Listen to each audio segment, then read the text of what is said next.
What's up, Met fans, and welcome back to another live stream from Talking Mets at Rob. Mets versus Diamondbacks rubber game for today, guys. Mets had an unfortunate loss yesterday. The runs did not come at a premium like he usually did in the last couple of games, and especially the bats remained quiet throughout the game until the big Starling Marte two-run homer in the eighth, but the Mets fell just short in the ninth when Mark Melancon shut down the Mets 1-2-3, and the Mets lost 3-2. Unfortunately for the Mets, it was a beautiful day. Tom Seaver statue replica day that I do have with me to show you guys. And, of course, the beautiful weather that was for the first two games of the homestand. It was nice to see that the New York Mets first had a good ceremony for opening day. I haven't really spoke to you guys excuse me, guys, let me just remove that little subscriber thing. Sorry about that. There we go. All right, guys. So, once again, guys, I really didn't get into depth a lot yet when it came to opening day and all the ambiance around this Tom Seaver statue reveal.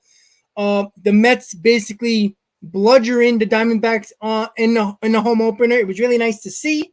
And it was a hell of a lot of fun. Let me just turn it up a little bit. We can get everybody. All right, guys. Once again, guys, with the homestand, with the opener, it was really nice to see that the New York Mets basically came out, did an absolutely perfect day on opening day. The statue reveal, the opening ceremonies with Jackie Robinson Day, everything that was in between that was about the New York Mets, about Jackie Robinson, about Tom Seaver. They did an absolutely great job throughout the entire day. It was a hot one out at Citi Field on the home opener. I was in center field with the Seven-Line Army in the Big Apple Reserve, right by the Apple. It was extremely hot on opening day. Got sunburn. As you can probably see, my face is red. And, I got it's called the beer sunburn, basically holding beers most of the entire day, and got sunburn on my hands for some reason. I don't know why, but it happens. You know what? It was a fun day. The Mets won 10-1. It was just a 10-3. It's a really nice day. Mets won. That's all we really cared about. And on top of that, coming into yesterday, where I thought the Mets, Gallen is a really good pitcher for the Diamondbacks, one of the better pitchers in the rotation. The Mets couldn't touch him yesterday until the eighth inning when Marte hit that two-run bomb. And don't get me wrong, guys, when he hit that two-run homer, I thought there was no doubt the New York Mets were going to come back. Lindor took a 4-pitch walk. I don't know why Pete Alonso went after the first pitch. That was the one thing I got on him a little bit on. He should have, made the pitcher work a little bit. He was obviously struggling. And Pete Alonso swung at the first pitch and grounded into the double play. And that basically ended the night for the New York Mets. The fans were loud. The fans were pumped after the Marte home run. Heard loud, let's go Mets chants after he hit that home run. It just got really crazy in the eighth inning after he hit that home run. But once again, guys, the Mets fell short 3-2. Put their record at 6-3. But again, guys, we have the opportunity again today to win another series. And that's all you can ask for the New York Mets starting the season. Winning every series so far. They won the National Series, won the Philly Series, and hopefully today they win the Diamondback Series. So the first 3 series of the year, the Mets can win 3 series in a row, and that's exactly what you want from any team, especially our New York Mets. And I will get to your comments in a little bit, guys, but before we get started about the lineup and the pregame, about 35 minutes away until first pitch, the game starts at 1:40. We do have a special guest today that's going to join me in the live stream. I know a lot of people have been asking if I'm going to have anybody on during the games, during the live stream. And I said yes. I seen him just pop on right now. I see he got his spring training jersey on right now. So I'm going to tell you who it is, and I'm going to throw him right into the mix. And we can talk about the Mets in the game yesterday and about the game that we're going to see today. So once again, guys, Hayden of Mets Talk with Hayden is with me today. I'm going to throw him on right now so we can say what up. Hayden, how you doing, buddy? Say what's up to everybody. What's going on, everyone? LFGM, how we doing today? Good, man. Good. I hope everybody's doing well. Hayden, so what do you think about today's game? And we'll throw the lineup on the scroll on the bottom, and we can talk about the game today. But speak about your thoughts yesterday about yesterday's game. Yeah, I mean, yesterday was really really rough game. Obviously, I was at work, but knowing me, a passionate Met fan, I was constantly checking, my phone, especially when Alonso was at bat. Really rough game overall yesterday. Like I get it. It's the Arizona Diamondbacks, and I'm not going to sit here and say, oh, it's an automatic win. Good teams are supposed to beat up on bad teams. That's my saying. I think a lot of people were upset that yesterday or the day before we won 10-3. I mean, you were at that game, and people were saying that our offense just die out and fall apart. They had a 24-hour slump. It's possible. The Philadelphia Phillies, they beat the Marlins yesterday like 10-3 also. Keep in mind, they were not even scoring 3 runs going back to the series with the Mets and the first 2 against the Marlins. So it happens around all of baseball. It has nothing to do with what team it is. It happens overall. Overall, I mean, really tip of the cap to Carlos Carrasco. Phenomenal inning. Absolutely. It was great to see him get out of that first inning clean. He was backed up by good defense. Pete Alonso making a nice grab at first base. Jeff McNeil making a gorgeous grab in left field. Really getting out of jams with 2 runners in scoring position and no outs. And I think that's going to be huge for the Mets defense this season.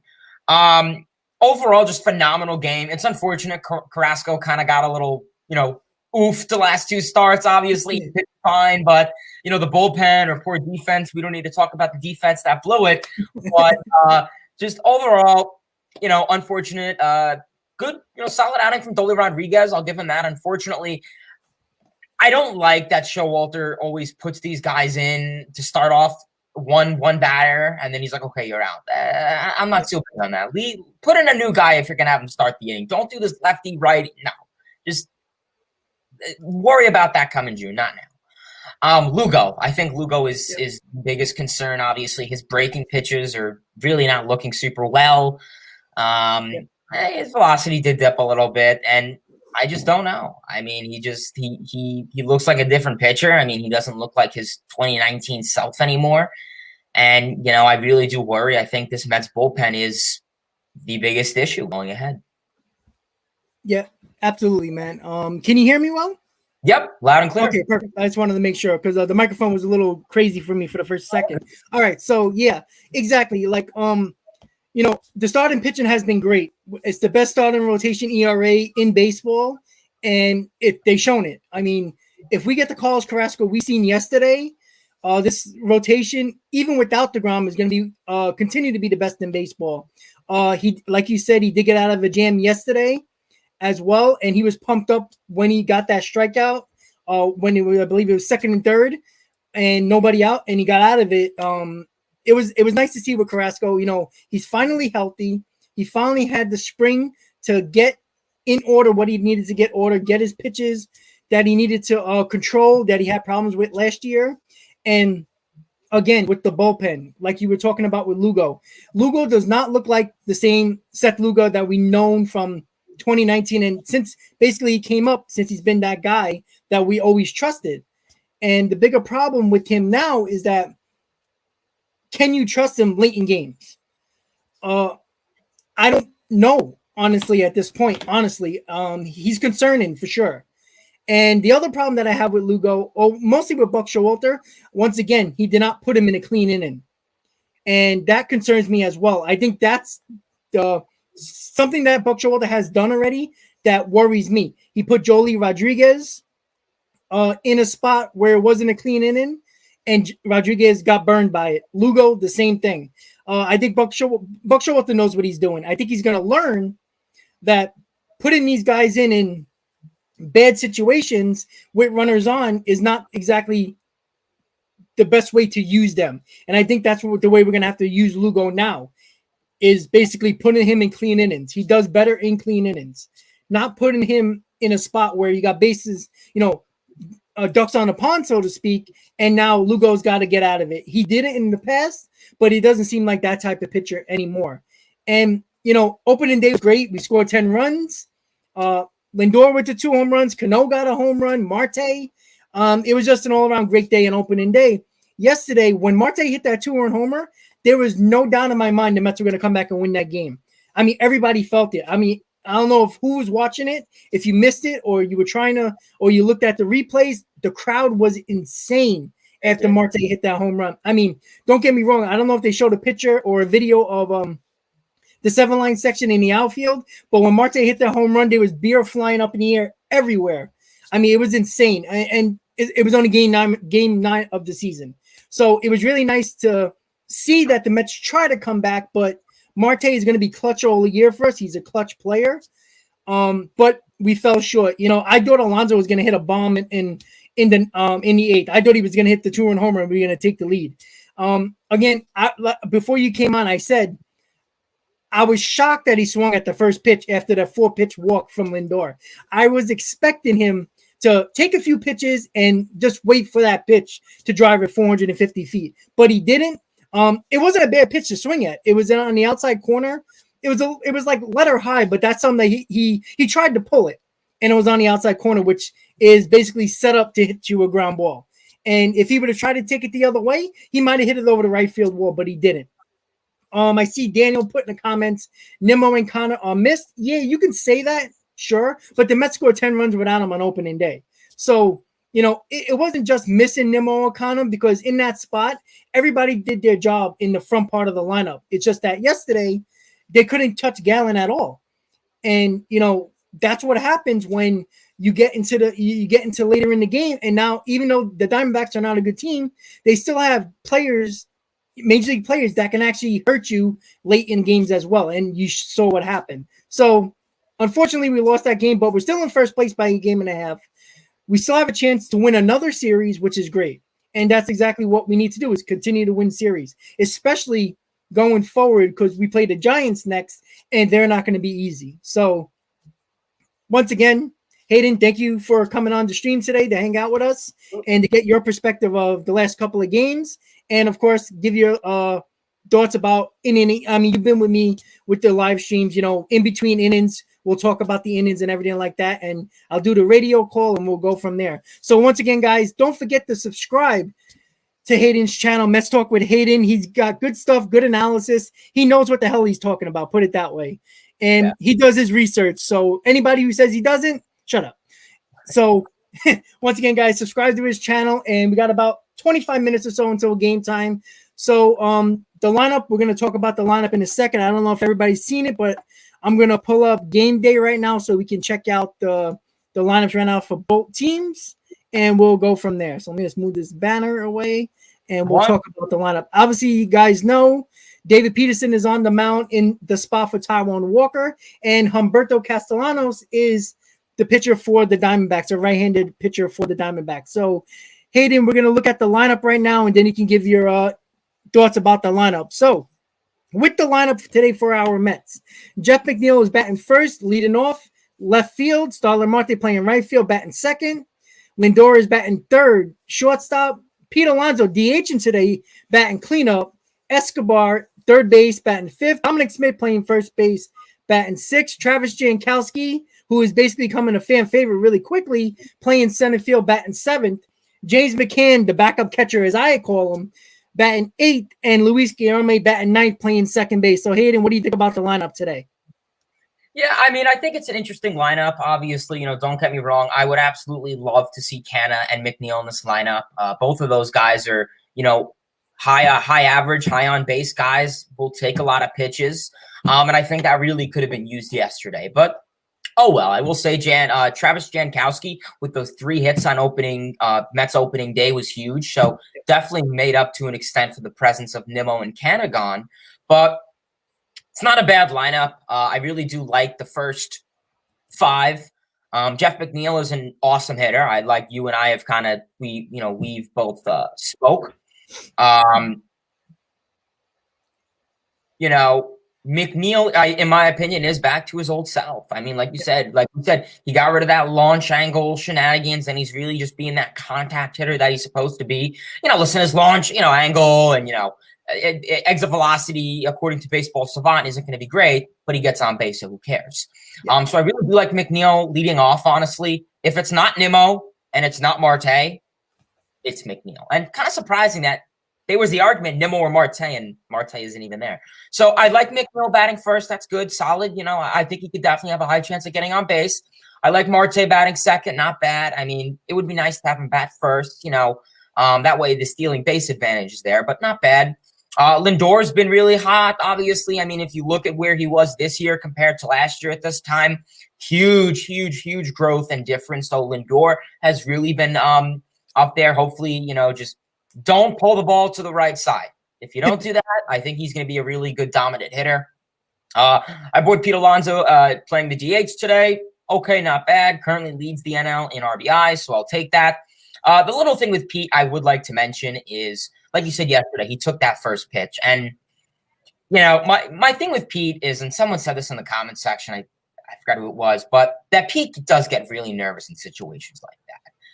And when it comes to him being clutch, I think he is to an extent a clutch hitter at times. But he needs to settle in and say, okay, I don't need to play hero here. Let me take multiple pitches and see what I can get out of it. I will say Alonso yesterday had a solid day. I mean, yeah, offensively, he didn't do much. He hit 2 balls really sharp to both sides of the corner outfields. I mean, the one to left field I thought was gone off the bat.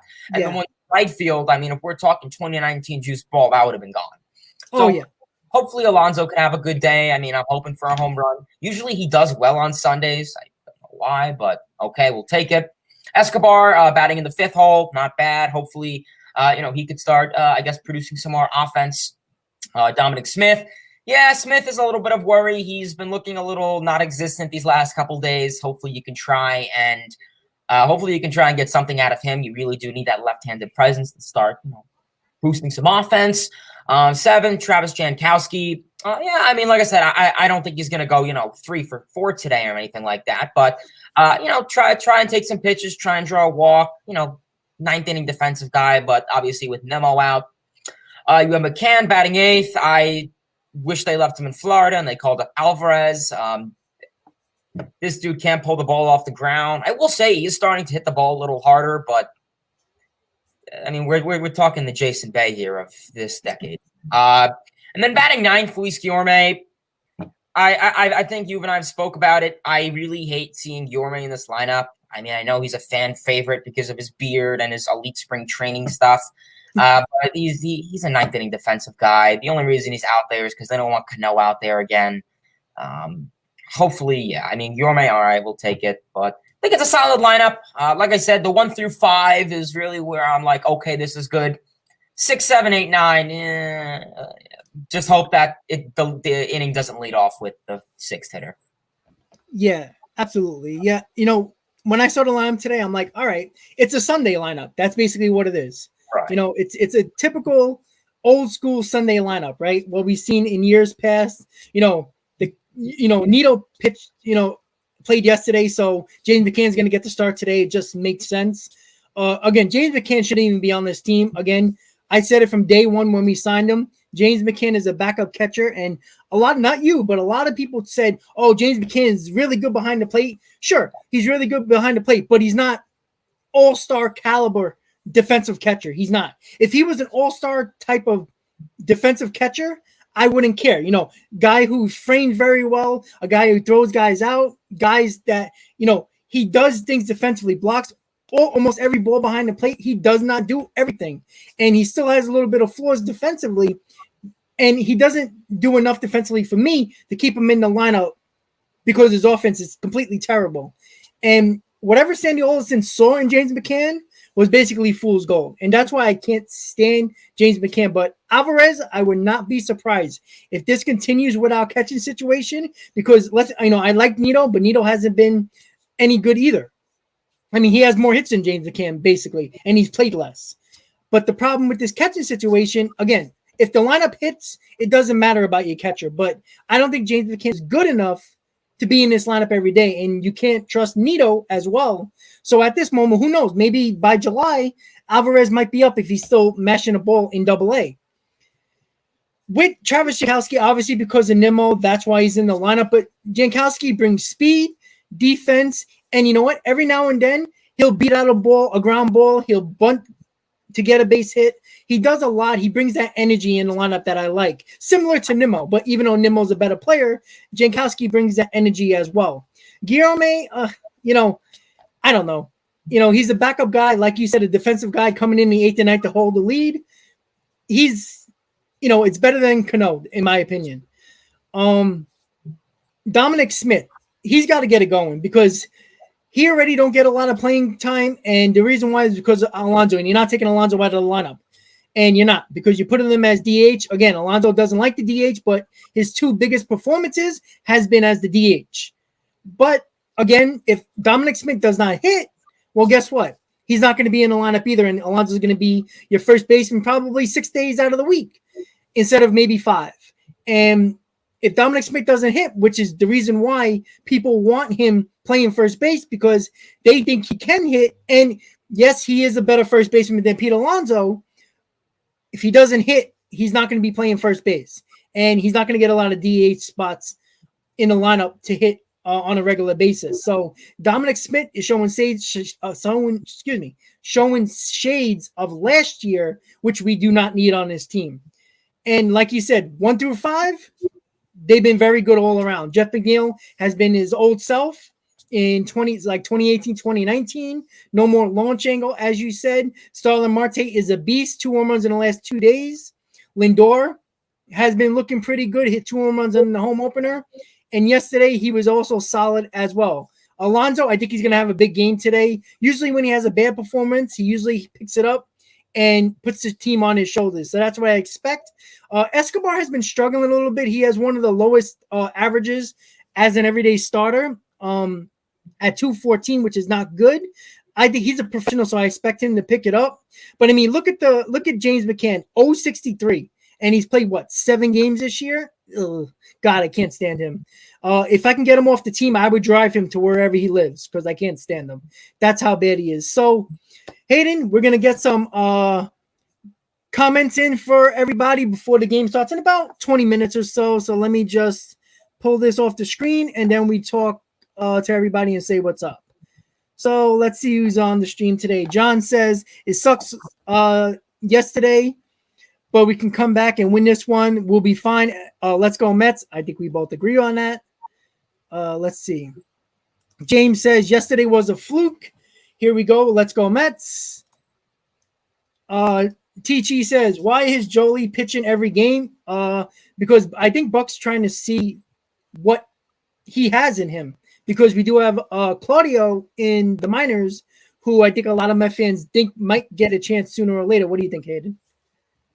Yeah, I mean, right now, like I said, you also have that lack of left-handed bullpen presence. I mean, besides Chase and Shreve, and then obviously Dolly Rodriguez, David Peterson likely is going to fit in that rotation role as of right now. I think Showalter's really just, it's April. You had a shortened spring training. You never really had Dolly Rodriguez in spring training. So I think Buck is just trying to kind of see what this guy is capable of, especially with the roster going to be cutting short, 2 weeks or so. So I think that's also another big thing. Like I said, my biggest concern with Dolly Rodriguez is the command. The Mets bullpen has way too many guys that cannot throw strikes. And that is whether they use their secondary pitchers and the command isn't there. I don't care if they're getting, swinging and misses or whatever, but I want pitchers that are going to locate the zone. Yeah, exactly. That's what I think Buck is doing. We got to shorten the roster by May 1st. So again, Rodriguez, he has options, minor league options. So he can go to, they might send him down and see what Claudio has. We might just see that in the coming weeks or so. But Buck Showalter is trying to still feel out this team.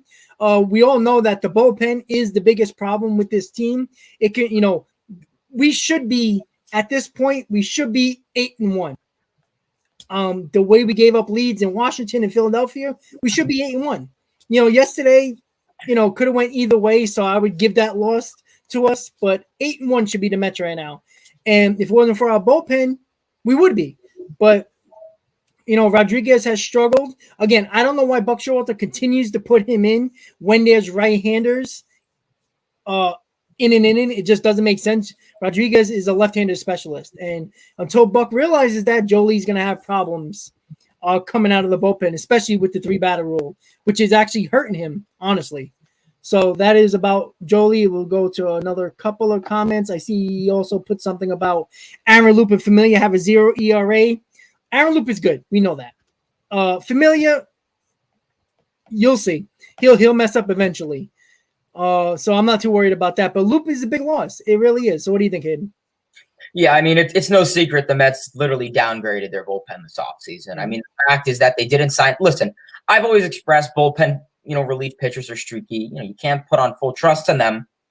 Listen, the Mets weren't going to sign Loup to a 4-year deal. They were going to sign him for another year or two. The fact is that we go from Aaron Loup to Chase and Shreve. It's a downgrade. It really was. And if I'm going to, critique the Mets offseason, it's the bullpen. I mean, they really didn't put much attention to it. Nowadays, I think their bullpen is arguably as important as their starting rotation. Especially with, Jacob deGrom incident, with Taijuan Walker being out. Now your fifth starter is David Peterson. Is he going to give me 6 innings every game? Probably not. So I think you're going to have to rely on that bullpen more.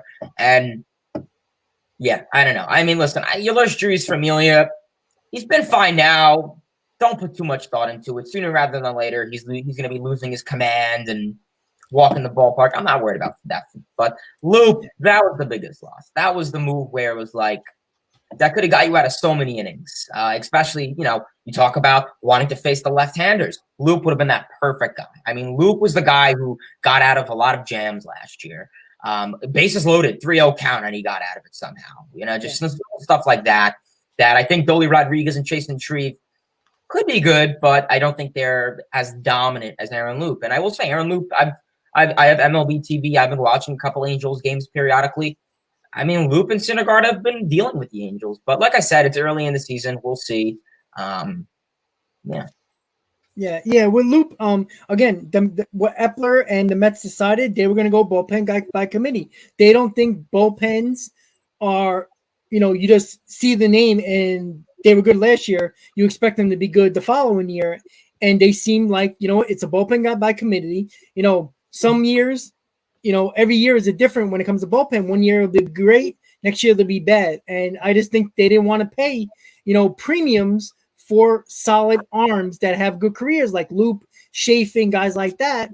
Tony Watson is still out there. You never know. The Mets might take a look at him as well. But if they don't, that's what they're doing right now. But the good thing about bullpens, we saw Mark Melancon for the Diamondbacks yesterday. He's the guy that's going to be on the trade block come the trade deadline. The Mets can look at him. I was thinking about that yesterday. I was speaking to my dad yesterday at the game, and I was like, the Diamondbacks could trade Mark Melancon. He's going to be a prime trade candidate for a lot of teams, and specifically the Mets. Melancon can close. He can come in late in games. He can be a second closer other than Diaz, and it'll be a nice pickup, even though it's not a lefty. Maybe the Mets will look at that over the coming months as well. So I would have kept Loup. I don't care what it was going to cost. Everybody expected the Mets to just keep Loup, but they went a different route. Why? I don't know. They got Ottavino as their big free agent name, and that's like, okay, fine. Ottavino's good, but once again, I don't trust him in big spots still. I just don't. I watched him enough with Boston. I watched him enough with the Yankees. I don't trust him. And at this moment, can it be safe to say that most Met fans are probably trusting Edwin Diaz more than anybody else in his bullpen at the moment? Who would have thought that? So it's unfortunate, but again, the Mets are going bullpen by committee at that point. We do have a couple of arms in the minors that you can probably see up in a week or two, and we'll see. But at the moment, it hasn't hurt us to the point where it's, we're losing games over and over again. We did lose 2 games because of the bullpen. So it's unfortunate, but you know what? We just have to keep on rolling with the guys we got at the moment and just hope they come around, because then we'll be in trouble if we're not. Let's see who else we got. Michael says, really enjoyed your walkthrough through the stadium run. Made me want to be there. I'm glad that you like that. Don't worry, Michael. I know a lot of people liked the walkthrough. Some people didn't. Usually during the 5th inning, I actually wanted to, show the field more. But again, being in the spot where I was sitting, it's very hard to see anything. I'm not in the upper deck behind home plate where you can see the entire field and actually see the game. You basically see the outfielders and nothing else on the screen. So I didn't want to have a bad view for you guys. That would have sucked. So I was like, let me walk around the stadium on opening day. And it was a lot of fun, even though I was bumping into everybody with my beer. But that's okay. Let's see what else we got before we start in about 10 minutes. Let's see. Okay. This is a good question, Gio. When does the roster goes from 28 to 26? Who goes down? So again, May 1st. Hayden, who do you think is a possibility of going down or coming up? Well, let's take a look-see at the 28-man roster right now. I mean, I think obviously, Travis Jankowski, and I hate to say it, but I think he could possibly be a potential guy. Let's see. Let's look at this 28-man roster right now. So most likely, probably Nick Plummer. I think Nick Plummer. He's only temporarily up here. You're probably going to be talking Nick Plummer and probably an arm, Sean Reed-Foley, I'd say. I think those are two fair. Reed-Foley has been very unfortunate for this team so far. His command, play discipline has not been very good for this team. Like I said, I'd rather have someone, whether it's a guy like Claudio called up or something. But that being aside, Reed-Foley and probably Nick Plummer. Just because, obviously Nimmo will be back, but probably Nick Plummer. I would really hate to see Jankowski go down. I really do like his glove as that, defensive adjustment. If a guy like Marte or, I don't know, Nimmo or, Cannon needs a day off, I do like having Jankowski in the outfield. Same for Nick Plummer, too. I think Nick Plummer does have, obviously we saw he was in the 9th inning yesterday. So as of right now, I would probably say something around the lines of Nick Plummer and Sean Reed-Foley. Yeah, I tend to agree with that. That was actually the two guys I was gonna say because I'm looking at the roster now. That's a good analysis right there. Definitely. Again, you can see Sean Reed-Foley going down. He's struggling. He can't throw strikes. That's the biggest problem with him. When it comes to like Plummer, again, he's up here. You got to remember also these guys. Some of these guys can be on the taxi squad as well. That are not currently on the roster, but because of COVID and I didn't even know they were testing on opening day when I was waiting online to get in. I didn't even know they were still testing players to the point where, these guys can miss games because of that. I didn't even know that they still kept that rule in. And, luckily because of this new taxi squad thing, they have 4 or 5 players that are on the taxi squad, couple of position players, couple of pitchers. Some of these guys are gonna be on the taxi squad as well. But I agree. Plummer and Foley are gonna be the ones that probably go down when the roster goes down to 26. So I agree with that. So what else we got here with some people? I'm trying to get to everybody's comments as quickly as possible, but again, with an extra person on the stream, we got to give analysis as well and our thoughts. So it's gonna be hard to get everybody in before the game, but I'll try my best. Lane says, can you sign Tony Watson? Well, the Mets still haven't looked at that yet. Joe with his annual end the lockout, Rob, of course. JD, they really haven't said much about Nimmo and Kana. I know they have to get a negative test before they can even think about coming back. Nimmo is not vaccinated, so I don't know if it's more of until he gets a negative test or that 10-day layoff. Kana is vaccinated, so I think it's only 5 days for him. Hayden, do you know anything about how long it's supposed to be for these guys? I think it was something around, it's hard. It's like if you do have it, then if you show like 2 negatives or something, then you can come back 5. I don't know how it works. So I guarantee you Nimmo's probably, let's take a look-see at the Mets schedule. So right now it's, I was about to say April. It's May 17th. So we are playing the Diamondbacks. Mm-hmm. It happened, 2 days ago? So that was the 15th.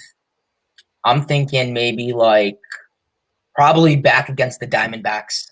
Probably. He'll probably be out for the Giants series. And I'm hoping that maybe Canna, if that's the case, Canna could be back. Maybe the 23rd, maybe next weekend.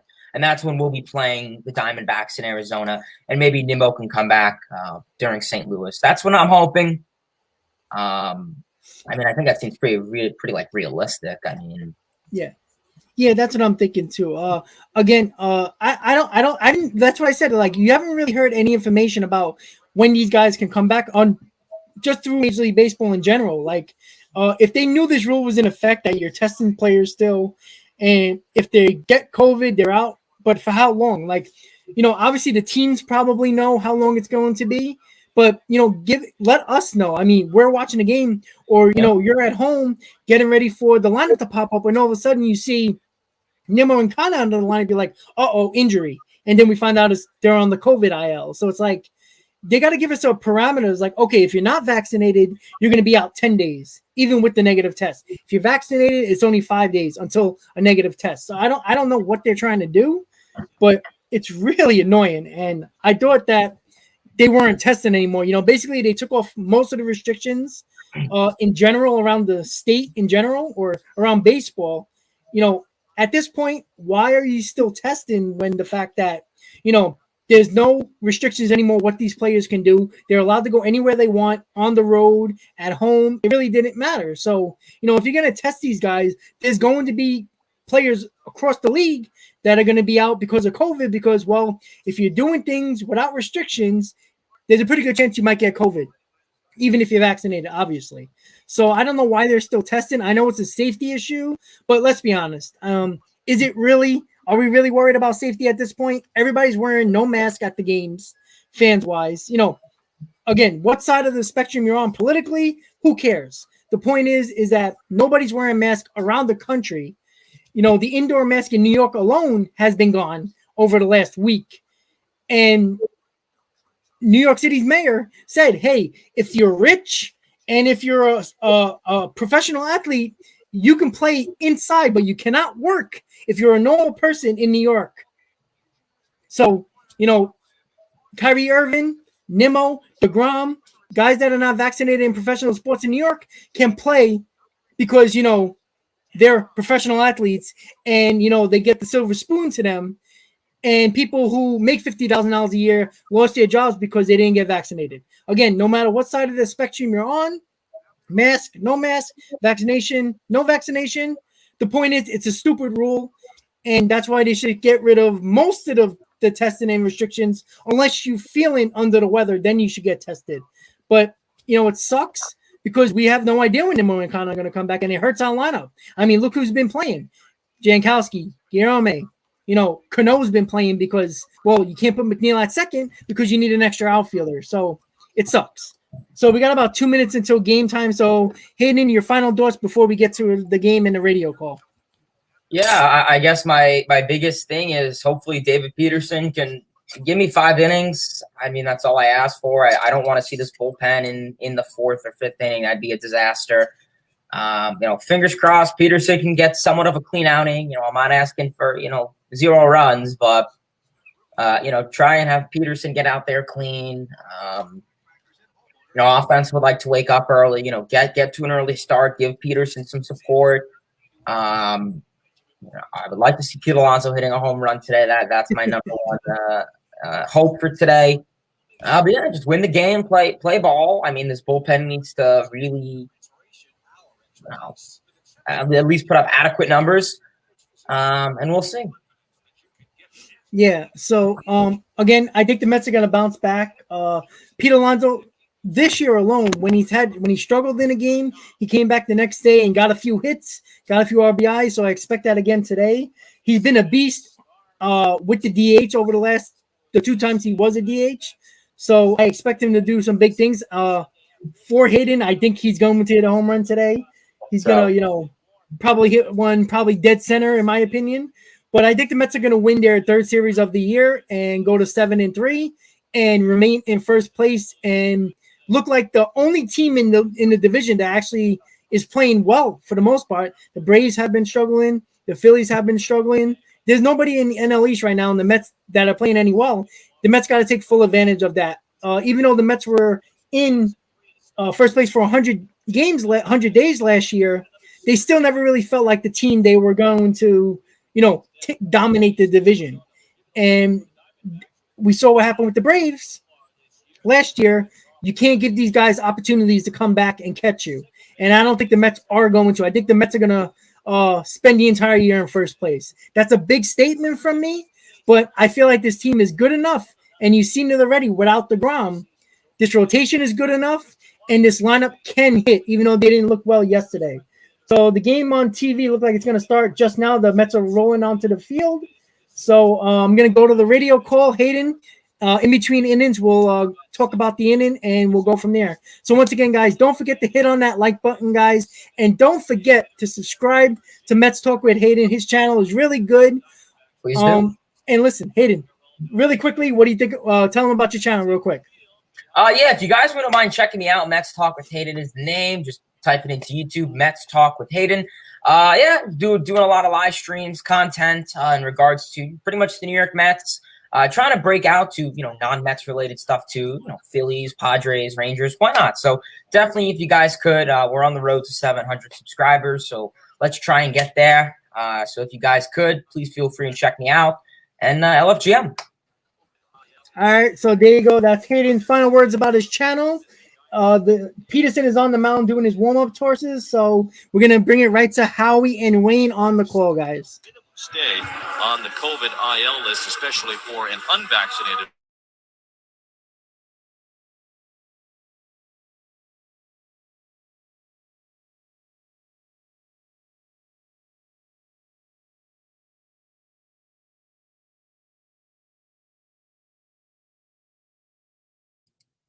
I think the radio went off.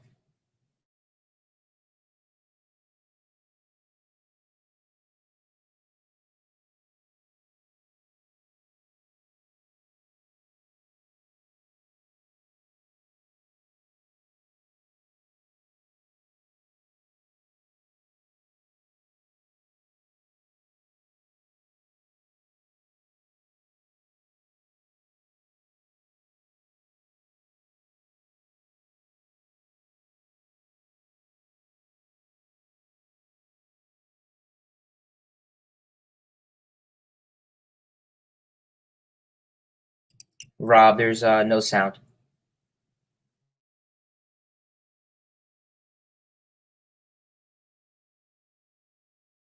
Diamondbacks, road grade tops, gray pants, black Arizona in print across the front outline in red, black numbers and letters on the backs, red caps, black bills, and the A logo on the front of the cap for the Diamondbacks, who've worn the same uniform 3 straight days, a record for them. David Peterson on the mound against Cooper Hummel, and here's Howie Rose. All right, thank you. When the first pitch of the game from Peterson is a fastball that's inside for ball 1. Hummel just 1 out of 6 at the plate. That's a home run this year, though, for a kid that they think has a chance to be a pretty decent major league hitter. The 1-0 on the way is taken low outside, 2 balls and no strikes. Comes out of the Milwaukee Brewers organization before the Diamondbacks picked him up. Ketel Marte on deck, Carson Kelly to follow. The Diamondbacks so challenged offensively. The 2-0 on the way is a fastball on the outside corner, 2-1. I'm telling you, you got Hummel hitting 167. Marte on deck is hitting 200. Give him a pat on the back. Ketel Marte's got the highest batting average of any Arizona starter. The 2-1 on the way, a fastball on the outside corner, 2 balls and 2 strikes. There's so much talk this year about pitchers getting firm and solid grip on the ball. Today it could be a challenge because it is cold and windy. Very uncomfortable. 2-2. Bounced up the middle. Past Peterson. Charging the second baseman. Guillorme's got it. Fires in time. 1 man away. Nicely done by Luis Guillorme as Hummel is out on a ground ball to second. And that'll bring up Ketel Marte. And we'll look at the Mets defensive alignment. Sponsored by Orland and Cohen Orthopedic Group. Experiencing orthopedic pain? Well, they've got specialists for that. Dom Smith at first base today with Alonso the DH. Guillorme at second. Lindor at short. Escobar at third. McNeil, Jankowski, Marte left to right of the outfield. And James McCann catching David Peterson. Now Marte, switch hitter batting right. The first pitch fastball is inside, ball 1. The umpires this afternoon, Manny Gonzalez has the plate. Laz Diaz, the crew chief, is at first. Brian Honora at second. Chad Fairchild at third. The 1-0 to Marte, dribbled foul to the backstop. Reaching for a changeup. And the count 1-1. David Peterson was so solid in relief of Taijuan Walker last Monday night in Philadelphia after Walker was only able to go 2 innings before his shoulder became irritated. The 1-1 lifted in the air to left field, not deep. Lindor out, McNeil in, Lindor calling, and he makes the 2-hand catch, 2 men away. So, Ketel Marte pops out. Looking at those flags atop the left field scoreboard here, they are blowing straight in from left. And so any ball hit in the direction that Ketel Marte just hit it does not figure to travel very far, at least not if it's too high in the air. Every once in a while, you'll see a player hit kind of a line drive home run and knife it through a tough wind. That's what it might take. Carson Kelly will take anything right now. He's 0 for 19. First pitch to the right-hand batter, taken low outside, ball 1. Generally, he is their catcher. Today, he's their designated hitter. I mean, the batting averages on this Diamondback roster and their starting lineup are absurd. The 1-0 fastball in for a called strike, 1-1. The guy on deck, the cleanup hitter, Christian Walker's hitting $111. And then as you go down the rest of the order, they're hitting 143, 167, 143, 125, and 063. 1-1 to Kelly, a fastball inside, 2 balls and 1 strike. So you add it up. And the Diamondbacks are a team who have the lowest batting average of any team in baseball at 152. But that's trending upward. They gained 17 points yesterday when they scored 3 runs on 9 hits. The 2-1 taken low, and it's 3-1 to Carson Kelly. They entered the series at 140 and then the 135 going into yesterday. So, yeah, things are looking up in Arizona. They have won 3 of their first 8. Remember, they lost 110 games last year. Here's the 3-1 to Kelly. Upstairs, ball 4. So David Peterson allows a 2-out walk, and that'll bring up Christian Walker, who does have power, a right-handed batter, and one of the few that the Diamondbacks have in their batting order. It has been very, very noticeable. Left-handed hitting laden they are, combined, of course, with the number of switch hitters that they have. They have 4 switch hitters in their starting lineup today and 2 more on the bench. And since you see so much more right-handed pitching than left-handed pitching, certainly Torey Lovullo wouldn't mind having an extra right-hand batter or 2 around. Christian Walker batting just $111. 2 home runs. The first pitch is taken low. 1 ball and no strikes. That was the changeup there from David Peterson at 87 miles an hour. Infield is slightly overshifted. The second baseman, Guillorme, a few steps to the left of the second base bag. And the 1-0 to Walker. Swinging a high fly ball to right center. That's pretty deep. Going back, Jankowski onto the track. Makes the catch. He had to run laterally. All right, guys. So there we go. Nice play by Travis Jankowski going to deep right center to make that 3rd out. So David Peterson, gave up a walk, but got out of the first inning pretty well. Hayden, your thoughts? Yeah, I mean, I guess I would say clean outing, nice outing for Peterson. Obviously, his fastball command, as stated, was supposed to be up to par. Not bad there. Got to keep in mind, as it was just stated, the Diamondbacks take a lot of walks. Keep in mind, they don't swing it a lot. I think they have one of the lowest chase rates in the leagues right now. So start throwing down, start throwing down the pipe. I mean, So we'll see. Overall, I mean, just really that one, I guess, last unfortunate hit from Peterson. Obviously, that was almost a barrel there, but solid first outing for Peterson. Like I said, you had, like I said, he's not really a strikeout guy. There's going to be a lot of balls in play. So that probably makes sense on why you have, guys like Guillorme and, your more so defensive ability guys out there, because we're going to see a lot of balls put in play. We're going to see a lot of walks today, and we're going to see a lot of pop-ups, deep fly balls. Our heart's going to drop for a minute when we see the ball come off the bat. We're going to see a lot of that today. But Peterson looked pretty good in Philly. That was the concept of what went down in Philly, and it'll probably happen again today. So fingers crossed, and let's see what the top of this Mets lineup can get rolling. Yeah, exactly. Like, again, we need to score runs today. Again, Howie Rose just talked about the Diamondbacks lineup is terrible. I think he said it was a 240, 235 was the best average in this lineup today. I mean, it's embarrassing. But again, you gotta score runs. That's the name of the game right now. And even though we scored 2 runs yesterday and we lost. Even a bad lineup can still score runs for sure. And like he said, Peterson's not a big strikeout guy. That's the reason why they probably put more of a defensive lineup out there today. So let's just hope the Mets can score runs because I think Peterson will give up a couple. But you know what? Give us 5 innings, maybe 6, and I think we should be okay. So the game's going to start right now, so I'm going to put the radio call back on. The rotation with Caleb Smith having first been bumped to the bullpen and today sent down to the minor leagues.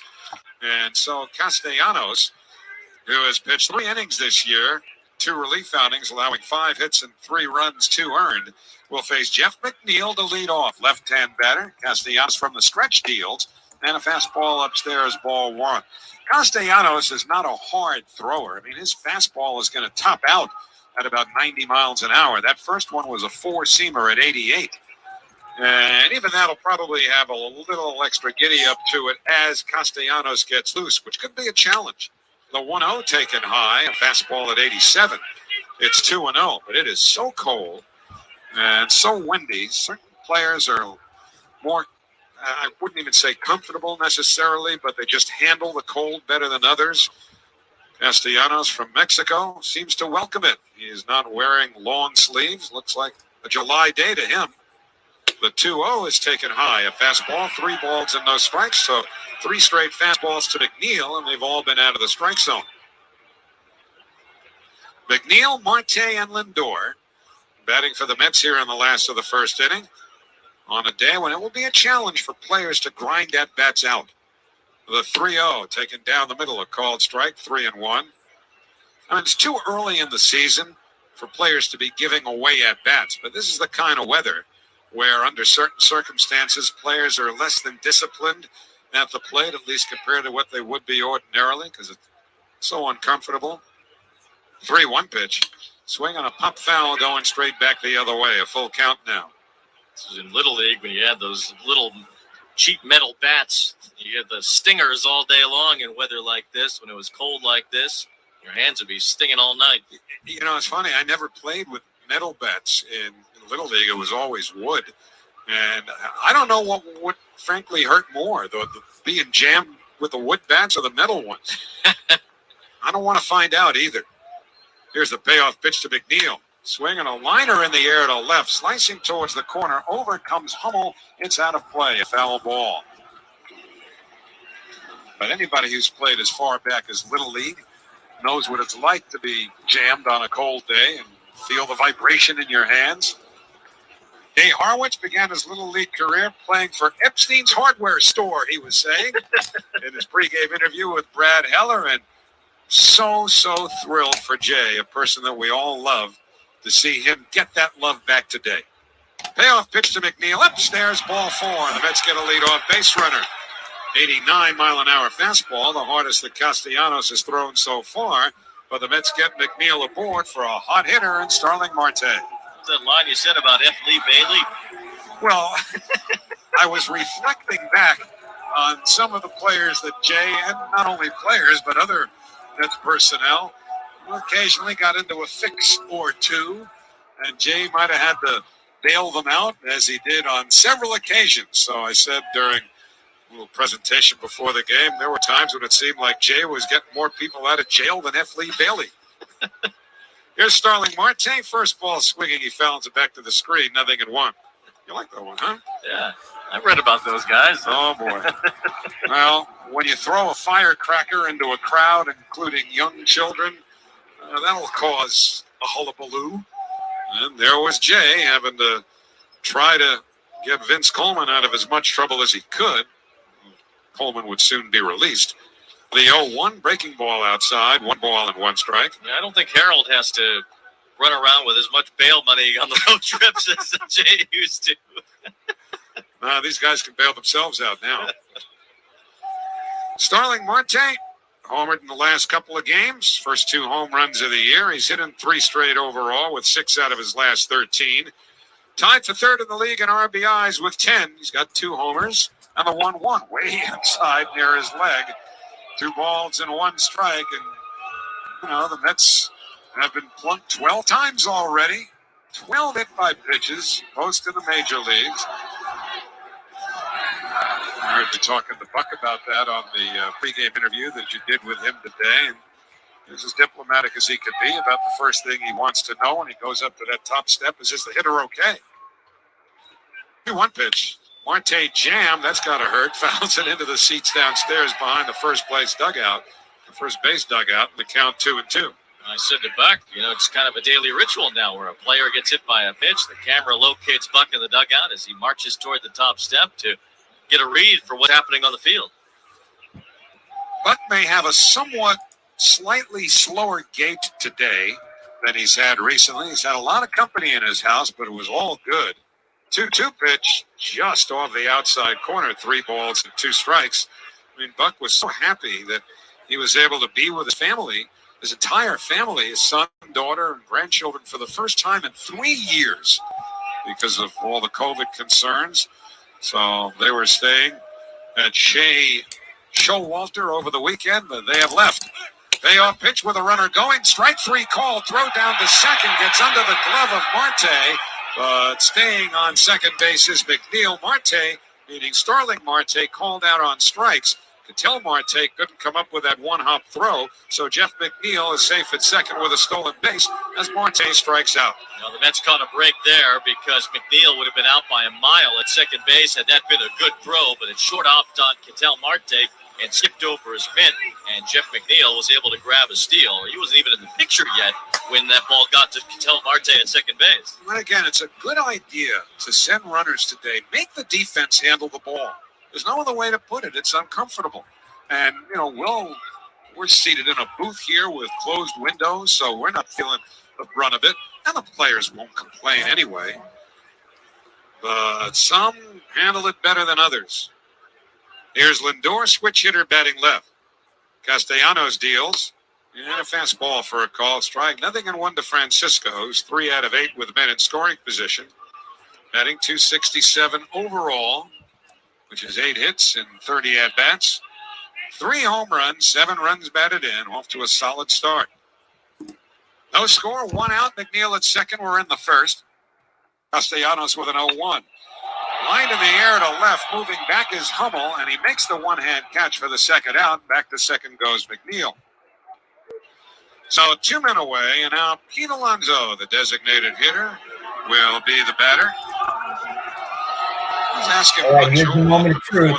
Here's the moment of truth. If he gives Pete lead time, letting him know, say, the day before he's going to DH him, when he's in fact going to do that.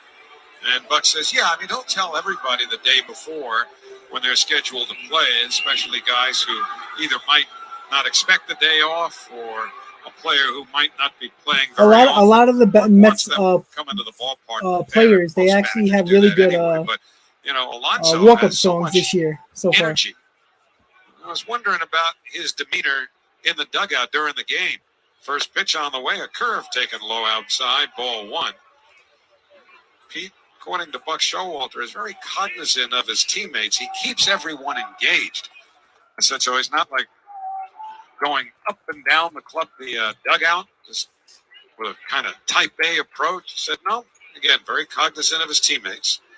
The 1-0 taken high, 2-0, but I like what he had to tell you about playing in weather like this. I asked him about cold weather days and how he handles it, especially while DHing, and he said, they call me the polar bear. It's no problem. Yeah, he has really embraced that. And he's embraced the DH role, too. Grand slam. 2-0 on the way. Take it inside. 3 balls and no strikes. He's had 2 awesome days as a designated hitter.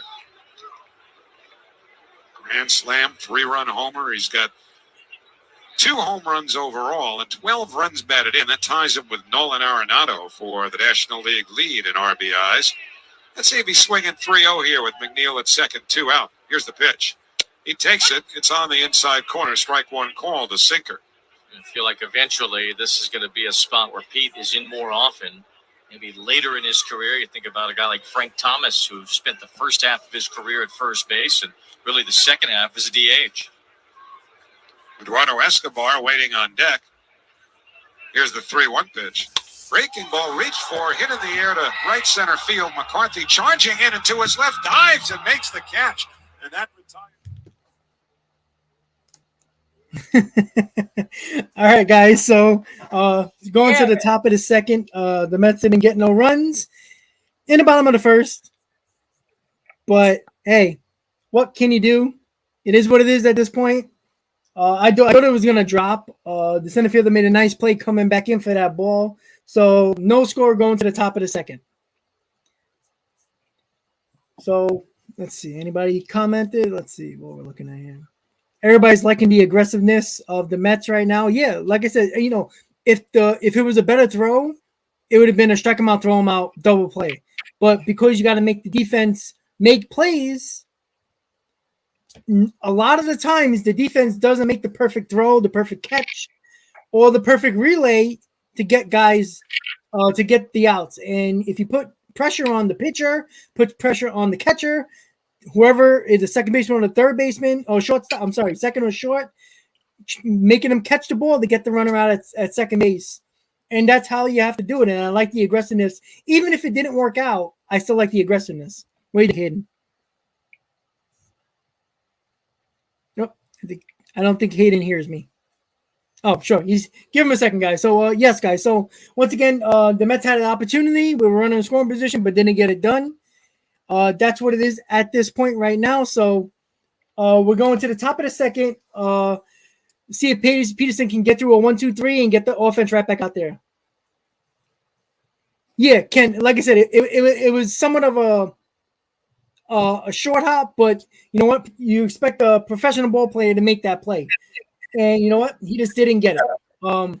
He should have been out. He's out by a mile if Marte would have caught that, but he didn't. So the Mets game is back on Pix 11, so we're going to turn it right back to the radio call. News Radio 880.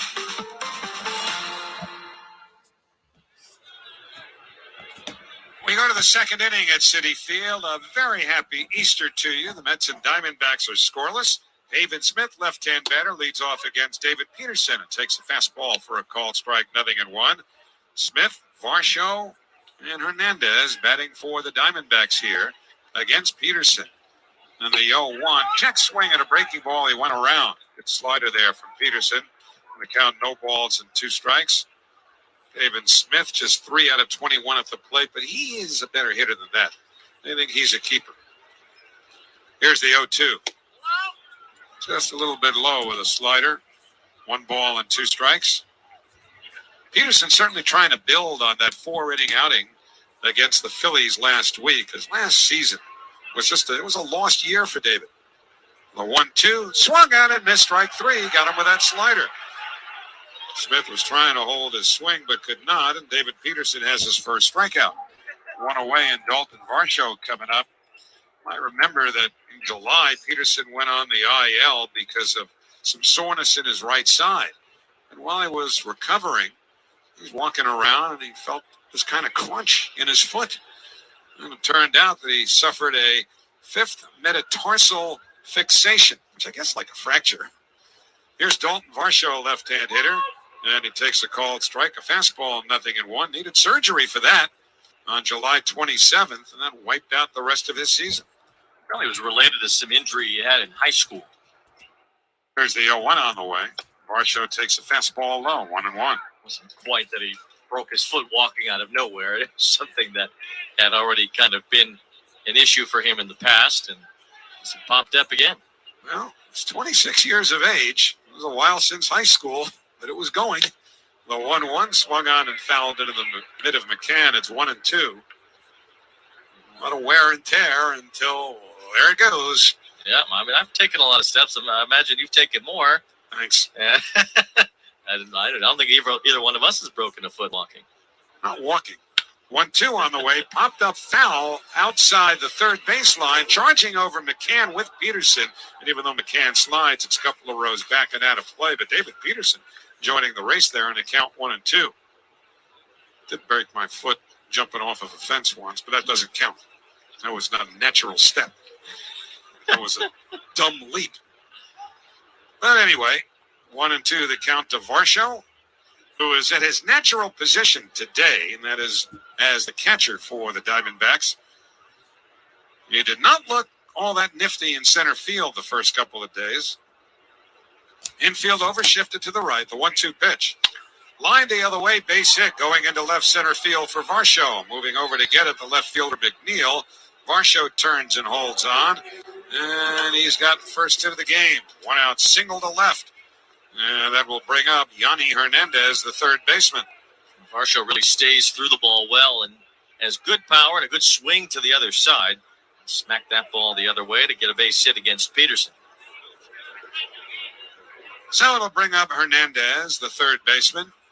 Yanni Hernandez has had 7 trips to the plate with just 1 hit. Escobar, the third baseman, even with a bag.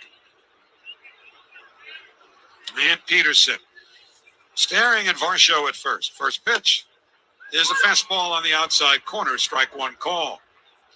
Varsho has one of the 7 stolen bases that the Diamondbacks have swiped so far this season.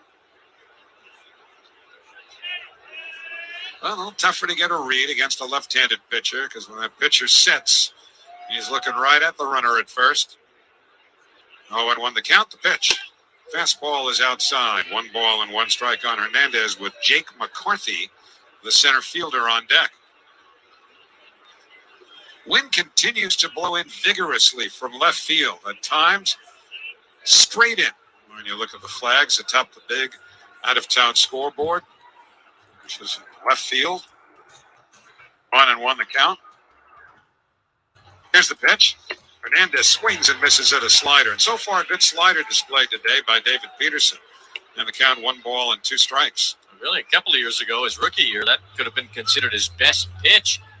Lost some of that dip on the slider last year, but he seems to be picking up where he was a couple of years ago with the way that slider looks today. We mentioned that this is Taijuan Walker's turn in the rotation. He's supposed to have thrown a bullpen earlier today. Last we heard when we came up that it had not been completed yet. Here's the 1-2. Low outside. Nice block by McCann of that changeup in the dirt. And the count 2-2. But Walker is not going to come right off the IL back into the starting rotation. He needs some innings. Didn't pitch much in spring training. Just threw 2 innings last Monday against the Phillies before the shoulder gave way. So they just have to figure out where to send him. Some of it has to do with weather. It's going to be cold up here. You could always send him down to Florida, but it doesn't have to be in a game necessarily, a league game. The 2-2 bounced foul over by the third base dugout, so it's still 2-2 to Hernandez. You know, they could send him down to extend it and really kind of manage the situation by, getting him up and down multiple times and really just building what Buck Showalter calls volume, innings, reps. So 2-2 the count. Varsho leads from first. The pitch outside with a fastball and a full count now. And so we'll see if Torey Lavello, the manager of the offensively challenged Diamondbacks, sends Varsho from first here. Again, this is a day you want to make the defense handle the baseball. So I would think that there's a pretty good chance Varsho is going to be running here. 3-2 the count.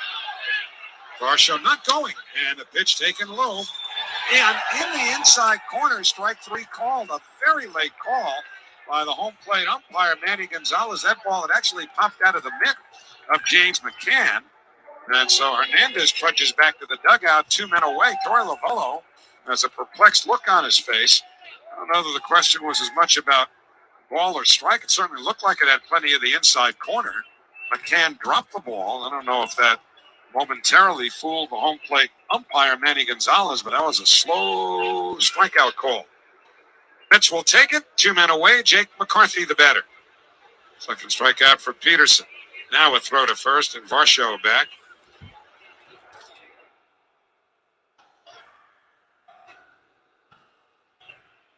Jake McCarthy has had 8 trips to the plate with 1 hit.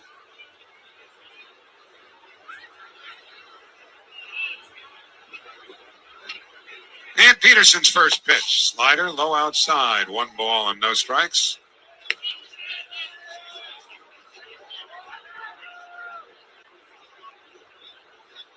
McCarthy out of the University of Virginia, one of a couple of Diamondbacks who have played for UVA. Pavin Smith the other. Here's the 1-0. Hit hard towards first, a foul ball going down the line. And the count 1 ball and 1 strike to the 24-year-old McCarthy, a left-handed hitter. Out of the 24 games with the Diamondbacks last year. Scoreboard update sponsored by your local Honda dealers. Contact one for a great deal today. Yankees and Orioles are scoreless in the bottom of the third. Toronto 1, Oakland nothing. Bottom 1 in Toronto. The 1-1. Breaking ball over a called strike. The slider again. And the count 1-2. And again, Manny Gonzalez very deliberate in ringing up that right arm to indicate a strike.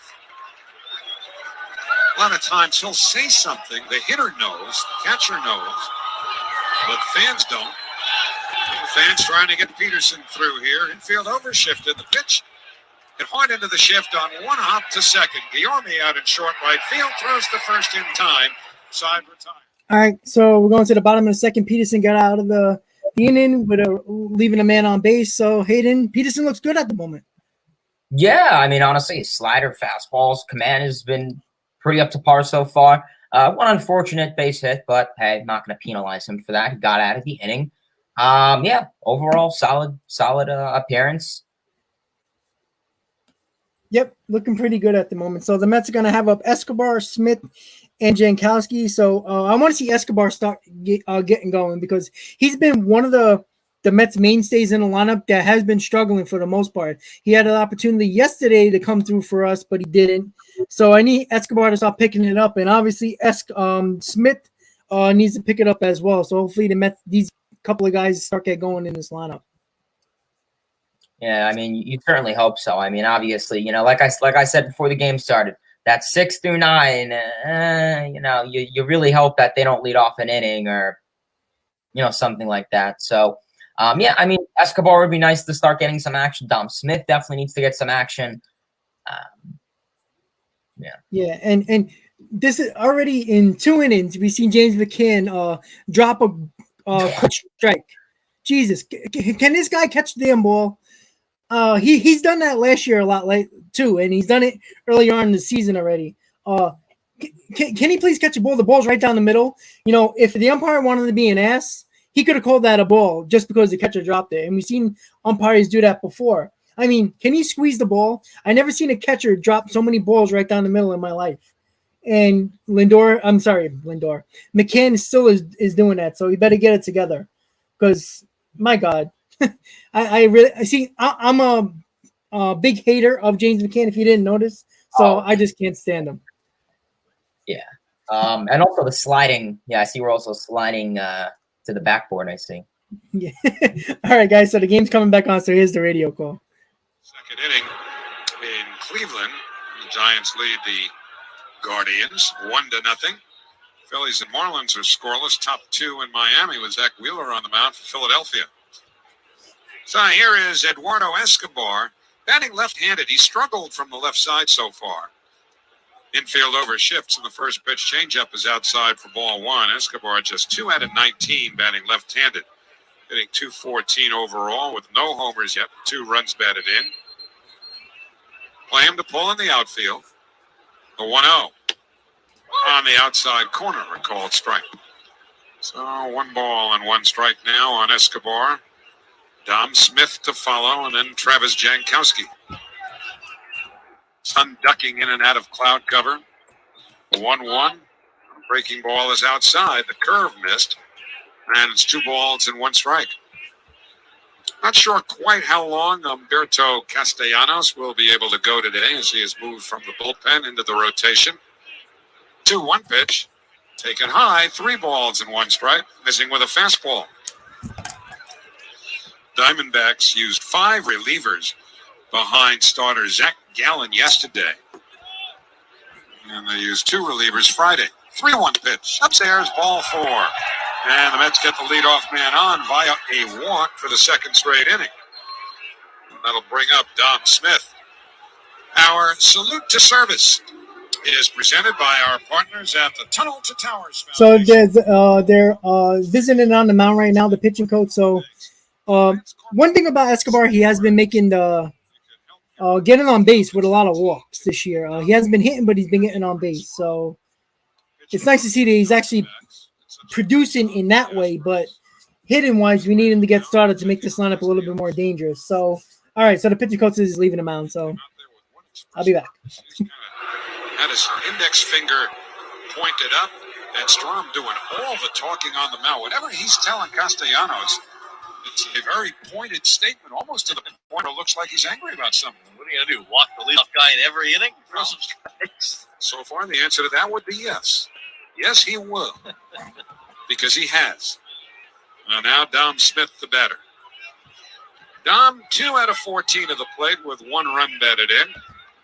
Had such a good spring. First pitch to him. Taken high and outside, ball 1, a changeup. Of course, Dom was talking openly, largely because he had been asked about a rumored trade to the San Diego Padres before the start of the regular season. A 1-0 on the way, taken low, 2 balls and no strikes. And, so many words. Dom said, hey, I'd welcome the chance to play every day. Who wouldn't want to play every day? And I don't know that there's any disappointment. He certainly hasn't admitted to any that the trade didn't happen because he's getting into most of the games. The 2-0 changeup in for a called strike. It's 2-1. But it's only the 3rd game he has started at his natural position, first base. Buck Showalter has made very sure to get Dom into just about every game, one way or the other. Of course, with his glove, great defensive change for late in games. 2-1 on the way, fouled straight down at home plate. Count 2-2. This is the 8th game in which he has appeared, and the 10th the Mets have played this season. A few starts at first base, a few starts as the designated hitter, so there have been several starts in there for Dom. If he's going to play first base 30% of the time, that's more than how much he's played first the last couple of seasons, sharing that position with Pete. Jankowski, another left-hand hitter on deck. No score, last of the 2nd. Escobar at first. The pitch, hit foul, straight back out of play, right into the suite level. And you know what? That's the Jay Harwood suite today. Just off to the 3rd base side. I'm looking in there. Jay is wearing his Mets jersey with number 22 on the back. That was given to him commemorating, of course, the year in which they named the press box in his honor. And there's a whole lot of Jay Harwood's loyalists in that booth. 2-2 pitch. Smith lifts it in the air to left center. McCarthy broke back now, moving in with a win, taking it that way. Makes the one-hand catch. 1 away. The throw comes into 2nd, and Escobar backpedals to 1st. Certainly seems like any chance of a home run today is going to come on a low line drive down the line. So I can't imagine a ball going out to center field or even deep left or right center field today. Now with 1 down, Travis Jankowski coming up, and that would suit Jankowski fine. Power is not his game, but Buck Showalter said that he was actually thinking on his way to the ballpark just how lucky the Mets are to have Travis Jankowski now. Certainly with 2 outfielders down because of COVID, Canna and Nimmo, that's opened up a spot for Jankowski. First pitch on the way, taken high, 1 ball and no strikes, a slider. But Buck just loves everything that Jankowski has contributed so far, offensively and defensively. Not that he's had that many at-bats. Jankowski 5 out of 10 at the plate. 3rd baseman Hernandez, even with the bag, now creeping onto the grass. The 1-0 is taken for a called strike, a changeup. So 1-1 to Stony Brook University product, Travis Jankowski. Long hair flowing down to his shoulders. And Castellanos with a 1-1. And on the ground to short, Perdomo up with it, shovels to 2nd, 1. Marte to 1st, not nearly in time. Boy, Jankowski got down the line in a hurry. He just ran right through that bag as the ball was first making its way to first base. So 2 men out, and James McCann will be the batter. And the only chance really for the Diamondbacks would have been had Perdomo charged that ball with some aggression, but he waited for it to come to him and settled for the 1 out at 2nd base. No chance to turn. Now coming up here, having a guy like It's hard sometimes for players to get quick first steps when you're standing out there and the weather's as cold as it is right now. So here is McCann. Keep an eye on Jankowski at first. And the first pitch is taken down the middle, a sinker, and the count, no balls and 1 strike to McCann, who is 0 for his last 12 and just 1 for 16 on the young season. was a good sinker with a lot of movement from Humberto Castellanos. Starting out middle of the plate and breaking back into a right-hand batter. The 0-1 fastball is outside. 1 ball and 1 strike.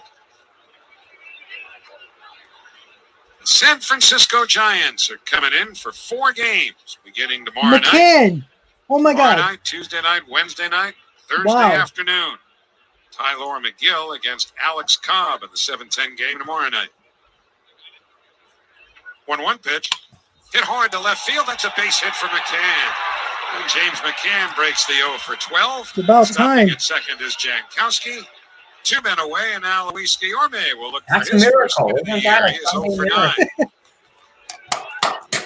Wow. I All mean, right, so you won't With get an another hit for another opportunity 20 now at because bats. the guy at second base. honestly, if Guillorme gets out here, I'm not too Travis upset because Jankowski then you have the top of outspends the anybody on the order Mets roster. off. So So most hits to the outfield. but it would be nice if Guillorme gets on. You get McNeil's at bat. Presented by Windorama, the window replacement experts. Let your project be their passion from start to finish. Visit Windorama.com to set up free consultation.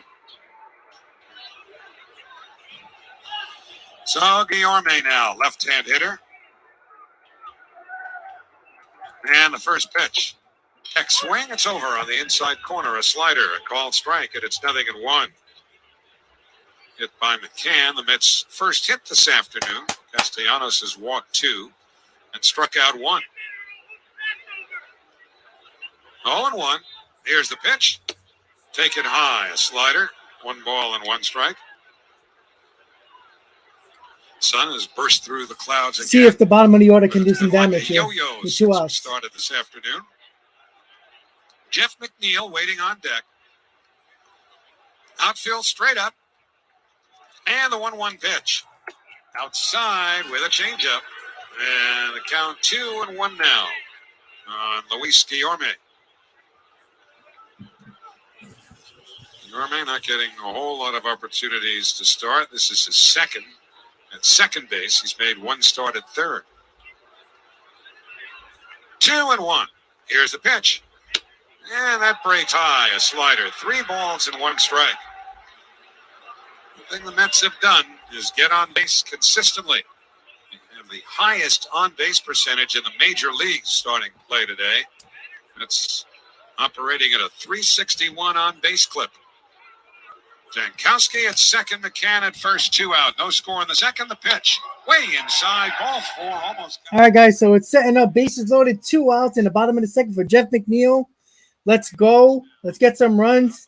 You know what? The bottom of the order did what they had to do to get the top of the lineup around.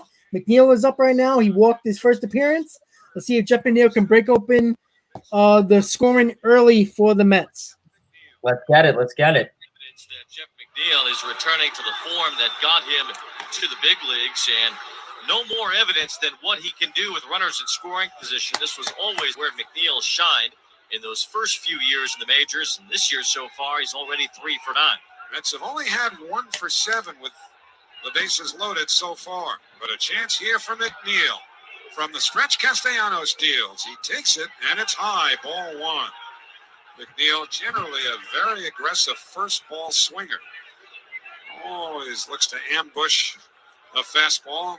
That was a fastball. It was 85 miles an hour, though. Jankowski at third, McCann at second, Guillorme at first, 2 out. 1-0. Swinging a high pop-up, shallow right. The shortstop, Perdomo. The second baseman, Marte. Perdomo, the shortstop, puts it away right in front of. God damn it. So Mets did not score with the bases loaded with 2 outs. Again, you know, I don't know. Jesus Christ. Here we go again. Hayden, your thoughts? Yeah, I mean, listen, as much as I love the bases loaded 2 outs, I honestly would have been fine with Guillorme getting out. You would have started the 3rd inning or the bottom of the 3rd inning with the top of the order coming up. Yeah, I mean, kind of on the upper hand corner of the strike zone. So, I mean, that kind of is McNeil's bread and butter. Fortunately, just got a little under it and was popped out to shallow center. Unfortunate. Would have been nice to maybe him work count there. I literally would have taken a walk at that rate. Yeah. But we'll see how things can go. in the top of the third for the Mets. And then obviously getting into the bottom of the third, we will have Marte, Lindor, and Alonso up. So maybe they can get something rolling there. Yeah. I don't McNeil was going to come through there, but again, you know what? They've been struggling the last 2 games. They haven't scored runs. And, if it wasn't for the long ball, we'd have none so far in the last, yesterday and, so far today.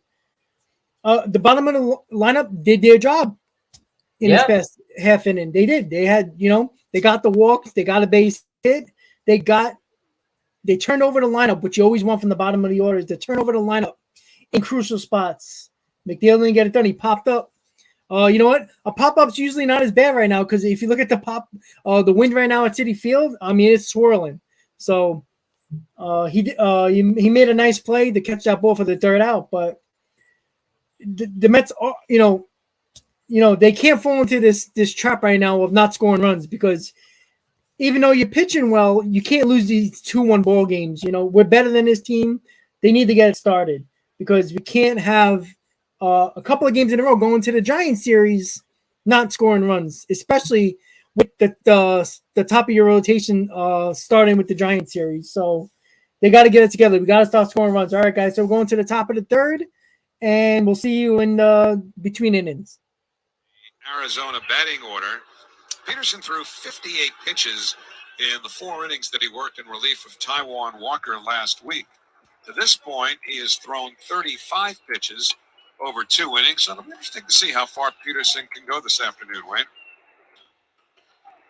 Well, the Mets are certainly hoping David Peterson can pass the 4 innings he pitched his last time. Give the Mets a nice full start today. First pitch to Geraldo Perdomo is over but low. 1 ball, no strikes. When I say Geraldo Perdomo, that is the young shortstop for the Diamondbacks, who is getting his second look in the big leagues this year. 1-0.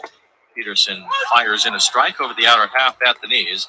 That's 1 ball, 1 strike on Perdomo, a right-handed batter. A lot of these Diamondbacks, he's a switch hitter batting right against the lefty Peterson. 1-1. Bunts first base side, foul. 1 ball, 2 strikes. Perdomo just 1 for 16 to start his season. He's got Cooper Hummel and Ketel Marte behind him as we come to you live from the Bob Murphy broadcast booth, proudly presented by Bigelow Tea, Grandpa Mug, and Tea Proudly. Nick Ahmed's on the IL, so Perdomo is up the 1-2. Swinging a ground ball softly hit to the right side, handled by Guillorme. Sidearm throw to Dominic Smith at first, retires Perdomo. And a quick out for David Peterson here in the top of the third. The first 25,000 fans at the 7-10 game against the Phillies on April 30th will take home a Francisco Lindor bobble gnome, courtesy of New Balance. For tickets, get to Mets.com/tickets. Wonder what color hair that gnome will have. Lindor's rocking a greenish blue right now, or bluish green maybe. Cooper Hummel, first pitch. To the breaking ball low from Peterson. 1 ball, no strikes. Hummel, another switch hitter batting right-handed against the lefty Peterson. 1 ball, no strikes. Peterson's pitch. Hummel, it's a squirting ground ball at the end of his bat to first. Smith handles the spin, runs to the bag, and beats Hummel for the second out. So a couple of ground ball outs here in the third for Peterson. He's had a few of those today. 2 up, 2 down here in the top of the third. The weather looks the part today. You look out there at blue skies, some puffy white and light gray clouds in the background. It's a nice looking day. The wind is really whipping in toward home plate. It is a chilly day here on Easter Sunday in New York. 2 out, nobody on as Ketel Marte bats. First pitch, rounded foul at home plate. No balls, 1 strike on Marte with 387 against left-handed pitching last year. This is his more productive side. Marte popped to short his first time, and really the one true star player on the Arizona Diamondbacks, Ketel Marte. 2 balls and 1 strike. Peterson's pitch. Marte takes high and away, ball 1. Marte came to Arizona in a trade from Seattle with Taijuan Walker. They were traded together from the Mariners to the Diamondbacks. It was a big trade. Arizona sending Mitch Haniger, Gene Segura, and Zach Curtis to the Mariners. 1-1. Swing and a miss. Good changeup by Peterson. That's 1 ball, 2 strikes. Haniger still with Seattle. And has been a productive player for them. Segura did well in his time with Seattle and now is a Philly. 1 ball, 2 strikes on Ketel Marte. 2 out, nobody on. 3rd inning, no score. The pitch. Swing and a miss. Strike 3. Nasty. Beautiful pitch by Peterson. Got out of the inning. 1, 2, 3. Peterson's looking really sharp. Only got about 45 pitches so far going into the bottom of the 3rd. So far Peterson's looking sharp.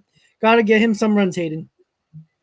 Yeah, I mean, Peterson's looking phenomenal. I mean, so far. I mean, you like that he's keeping the ball on the ground. We're seeing a lot of light ground ball contact, so that's definitely a benefit that we like to see out of Peterson. Change-up slider combination is looking really good. His command of the zone is really looking good. So overall, solid outing for Peterson. I would hate for him not to get a W on the day because of the offense. So maybe at least score like 3-4 runs. Keep in mind, someone mentioned it. Jack in the Box said Seth Beer isn't in the lineup. He's literally their only hitter that's like batting like over 300.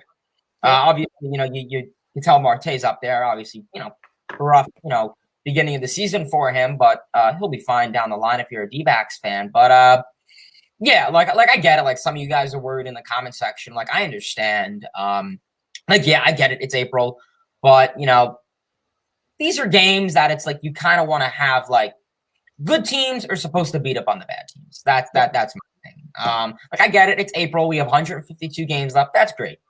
But you'd like to win a series against the Arizona Diamondbacks, the team that's gonna go 50 and over 100 losses. So you like to get the win today, especially going into this Giants series, which will be huge. But good outing there for Peterson. Let's see, what the meat of this Mets order in Marte, Lindor, Alonso can get done. If we can get some guys on base, Alonso to drive him in, I'd like to see something because you're going to need a start. I mean, we're already in the bottom of the 3rd, so let's get something up. All right, here we go, guys. Marte's up. The Mets and the Diamondbacks. Starling Marte leads off the 3rd inning against Humberto Castellanos. Marte struck out looking his first time. He's homered each of his last 2 games. Never homered in 3 straight games. First pitch on the way. Marte had a good swing, fouled it back, and it's 0-1. Last time Marte homered on back-to-back days was actually the same 2 days a year ago, April 15th and 16th, 2021. Bubbles blowing around in front of the press box. Jay Horowitz party is getting wild. The ball's 1 strike on Starling Marte. Pitch. Breaking ball outside, ball 1. I can understand smoke coming out of your mouth if you can see your own breath. It's so cold, but bubbles I wasn't expecting. 1 ball, 1 strike on Marte, followed by Lindor and Alonso. Bottom of the 3rd, no score. Castellanos Veltai set his pitch. Breaking ball, flipped inside. 2 balls, 1 strike on Marte. It was 2 home runs here at Citi Field. His first 2 home games as a Met. Carl Everett, Bernard Gilkey, Tony Clark. The only other Mets to homer in their first 2 home games. 2-1. Swing and a miss. Good slider by Castellanos. It's 2 balls, 2 strikes on Marte. And the 2 balls Marte hit out were rockets, especially the one yesterday. A blast in the left center field from 419 feet. No score. Bottom of the 3rd. 2 balls, 2 strikes on Marte. Pitch. Inside out swing and a grounder foul toward first. Still 2-2. McDonald's wants to remind Mets fans that when the Mets score 5 runs today, tomorrow, everyone gets a free medium fries with any purchase of $1 or more using the McDonald's Let's get some app fries. and participating McDonald's. 2 balls, 2 strikes on Marte. Castellanos steals. Marte takes high, ball 3. Speaking of McDonald's, you remember those Michael Jordan and Larry Bird commercials when they would try to make baskets in various ways? And they'd say off the house, cross the street, bounce off the church, nothing but net. Sure. 3 balls and 2 strikes on Marte. The pitch. Breaking ball is popped up toward first, foul territory. Christian Walker over in the coach's box makes the catch. 1 out. And now Lindor will bat. Well, Juan Soto did that with a home run yesterday. Why do you one in the river in Pittsburgh.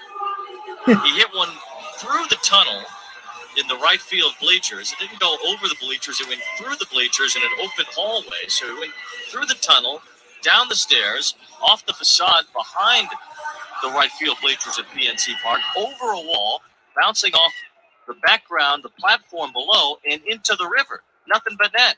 Match that. Some game of horse. Swished it. It's like Jordan and Bird in those old McDonald's commercials. First pitch to Lindor is high. 1 ball and no strikes. Lindor lined to left his first time. Switch hitter bats left against the righty Humberto Castellanos. No score, third inning. 1-0 pitch. Lindor, it's a line drive foul. Hooked it toward the right side, and it's 1 ball, 1 strike on Lindor. Humberto Castellanos was very nearly the answer to a trivia question at the end of last season. He hit a home run off the Rockies' John Gray on October 1st, and it was possible, as that was the final weekend of the year, that he would have had the last home run ever hit by a pitcher before the universal DH. 1-1. Dort's a high fly, right center field. Going to hang up in the wind today. David Smith under it, called off by his former college teammate. He looked like he hit it much harder than that. A one-handed catch at Lindor. On another day, might have had a home run. Here he has a fly out to right center field. All right, Pete. 2 up, 2 down. As Alonso will bat. The guy who actually hit the last pitcher home run, not counting whatever Ohtani does moving forward, is Logan Webb, who the Mets will face Tuesday night.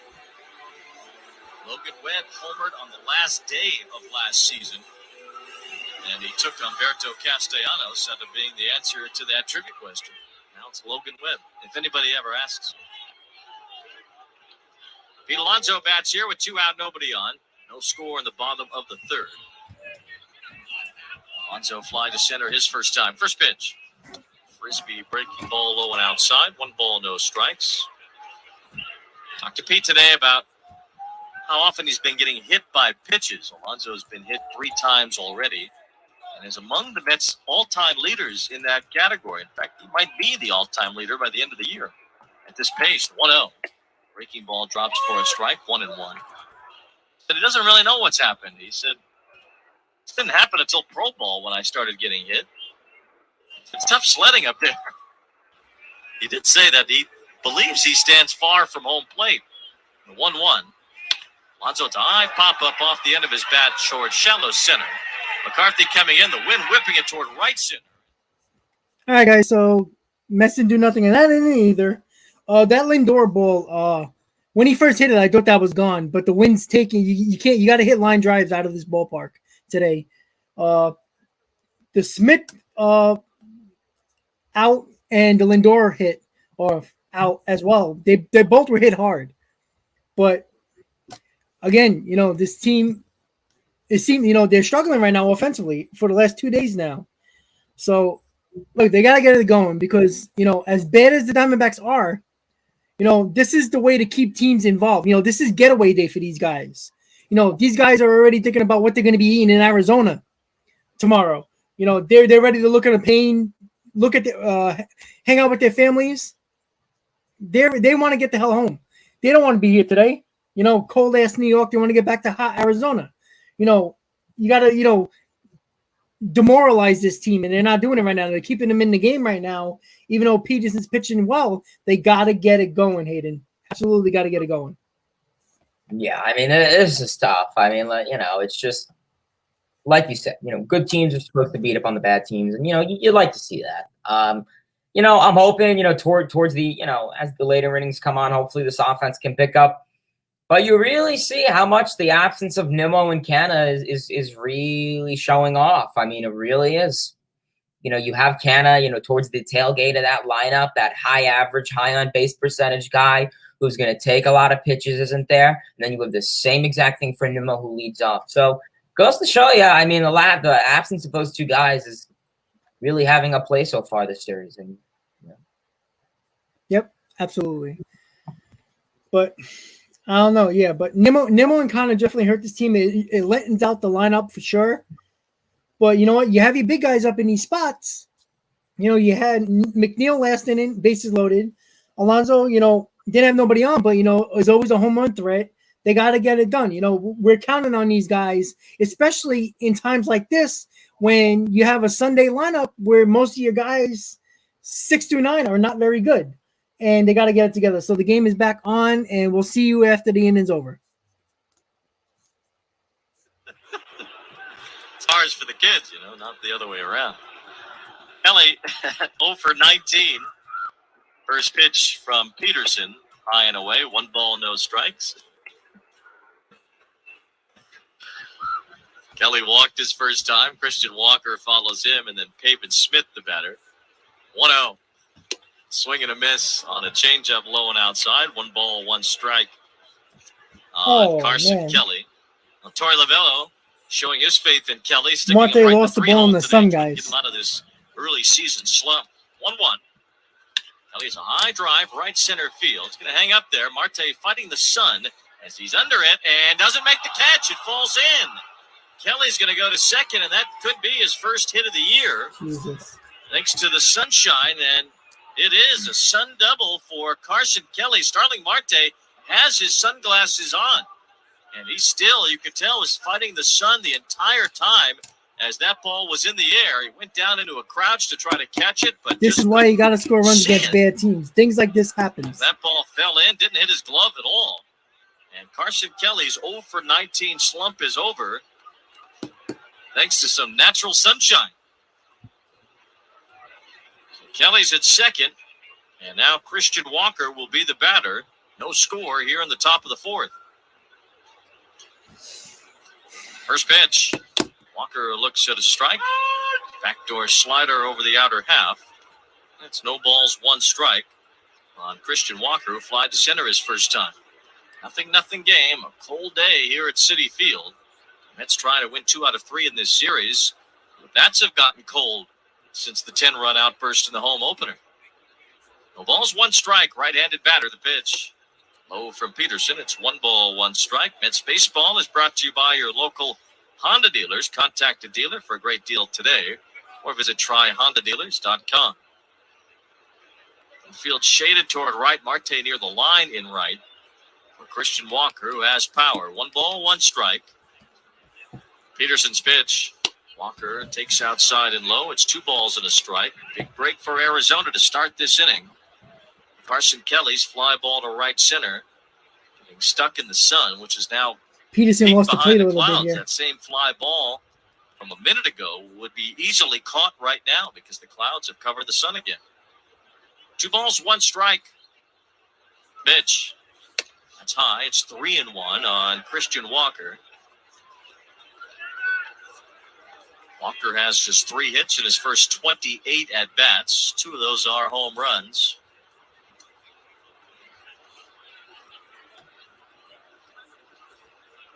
Count here's 3 balls and 1 strike on Walker. Pitch. Walker, it's a line drive toward right center. Jankowski shifts over, makes the catch hip high out there in right center field. Nice job by Jankowski. And a ball well struck by Christian Walker. Jankowski slipped over quickly to his left, came in a step or 2, and crouched down a bit to make the catch at his left hip to retire Walker. So 1 out, Kelly still at second. And the batter now will be Pavin Smith.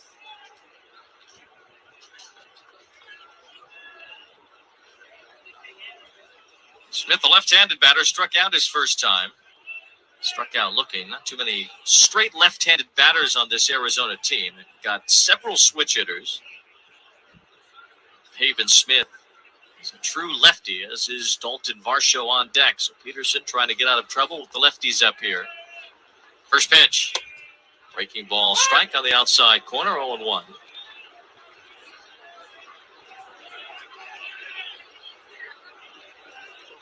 Nothing game, top of the 4th. 1 out with a runner on second. As Peterson comes set at the chest. Right leg kick, the pitch. Smith takes a strike. Breaking ball got over, and it's 0-2. So after the sunshine double for Carson Kelly, Peterson got Walker to hit a line drive out to center. Now Peterson working ahead of Pavin Smith. No balls and 2 strikes. Back-to-back lefties due up in the order now for Arizona. The 0-2. Just missed the outside corner. Peterson thought he had snapped off a pretty good slider. Did not get the call from the home plate umpire. The pitch was a little bit off the plate away. As Manny Gonzalez calls the balls and strikes today. Peterson got 57 pitches so far in the top of the fourth. Looking for his first RBI 1 this out. year. He's probably going to pitch between 70 and 75 pitches. Peterson So ready, a high set his pitch. see if we can get out of this quickly. Bouncer foul toward first, still 1-2. Ask your buddy Madge what he tried to make me read in Cars for Kids. Read at the top of the inning. What do you mean tried to make you read? We're obligated to read certain things. Was there a typo? Yes, the donation was inverted. Ruh-roh. Wasn't asking for a car. 1-2 pitch. Swinging a bouncer softly hit left side. Lindor gets to it with a backhand long throw. And not in time. Safe at first is Pavin Smith. Lindor made the best of it at a range to his right. Handled a little high hop at the end. As his glove had to come up to about his chest to handle that hop. And Lindor made a strong throw accurately to first, but off his back leg. Well, Trying to get playing the himself in shift didn't position. help that Pavin situation. Smith was Man. able to beat it out. So an infield hit. Still at second base. Carson So we got a Kelly double couldn't play in advance, order and that now. So ball we'll see if Dave needs to was get that into the double left play there. side. Looking at the replay, Pavin Smith clearly beat it. So now 2 on, 1 out. Dalton Varsho, the batter. Varsho singled his first time. Yes, he did. A single out to left center. And he punched the other way. Sun coming back out again. So see if it affects any of the Mets fielders if the ball is hit up in the air. Like what happened to Starling Marte? 2 on, 1 out. First pitch. Down and in from Peterson. 1 ball, no strikes. Varsho is pretty quick. So it may not be completely easy to turn 2 on. Outfield shaded toward left. 3 infielders on the right. 1-0. Breaking ball in the dirt, down and away. 2 balls and no strikes. Varsho, the second-generation player. His dad, Gary Varsho, mostly a pinch hitter and utility outfielder in his career. The Cubs and the Phillies and the Pirates. 2 balls and no strikes on Dalton Varsho. Like his dad, went to high school in Wisconsin. 2-0. Swing and a miss on a fastball away. It's 2-1. Dalton and his father are the only 2 major leaguers to come out of his high school in Marshfield, Wisconsin.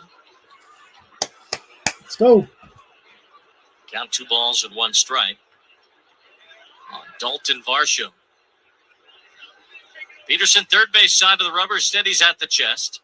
His 2-1 pitch. Slapped foul toward the left, 2-2. Dalton, rather famously now named after the former Philly catcher, late Darren Dalton. Gary Varsho said that when he first got to the Phillies, he was late to the Phillies. He got acquired by the Phillies right at the end of spring training, so he didn't really know anybody on the first road trip. He said Darren Dalton called his hotel room and invited him to dinner. Within days of Gary joining the team, he was really touched by that. 2-2. Swing and a miss. Big strikeout from Peterson. Here's the good slider 2 from down. Peterson to the lefty Varsho. Nice pitch. Nice slider. Big strikeout for Peterson, his 4th of the day. So 2 out, 2 on. Carson Kelly, after that leadoff double that got lost in the sun, has not moved off of second base. And now the batter will be right-handed hitting Yanni Hernandez. Quick meeting at the mound here as James McCann goes to talk to Peterson. We saw yesterday as McCann tends to use the pitch comm. There was a malfunction with it when Adam Ottavino was on the mound. Ottavino was acting as if he couldn't hear it, and the crowd happened to be making a lot of noise at the time, but Buck Showalter said it wasn't really because of the crowd. He thinks there was some sort of malfunction is the reason why Ottavino couldn't hear it. Well, it's so early in the process, there are bound to be some kinks that will eventually have to be worked out. For some reason, the TV call is quicker than the stream and game day for some reason. Pitch. Outside, ball 1. McCann, who likes to wear the pitch comm device up underneath his chest protector on his right side. Says it doesn't fit over his forearms very well. We heard Francisco Alvarez had that same issue in spring training. 1-0, no strikes. The pitch in the dirt, smothered by McCann as it popped away for a moment, but no chance for the runners to go anywhere. 2 balls, no strikes. 64 pitches now thrown by Peterson. He's gotten through 3 2/3 innings.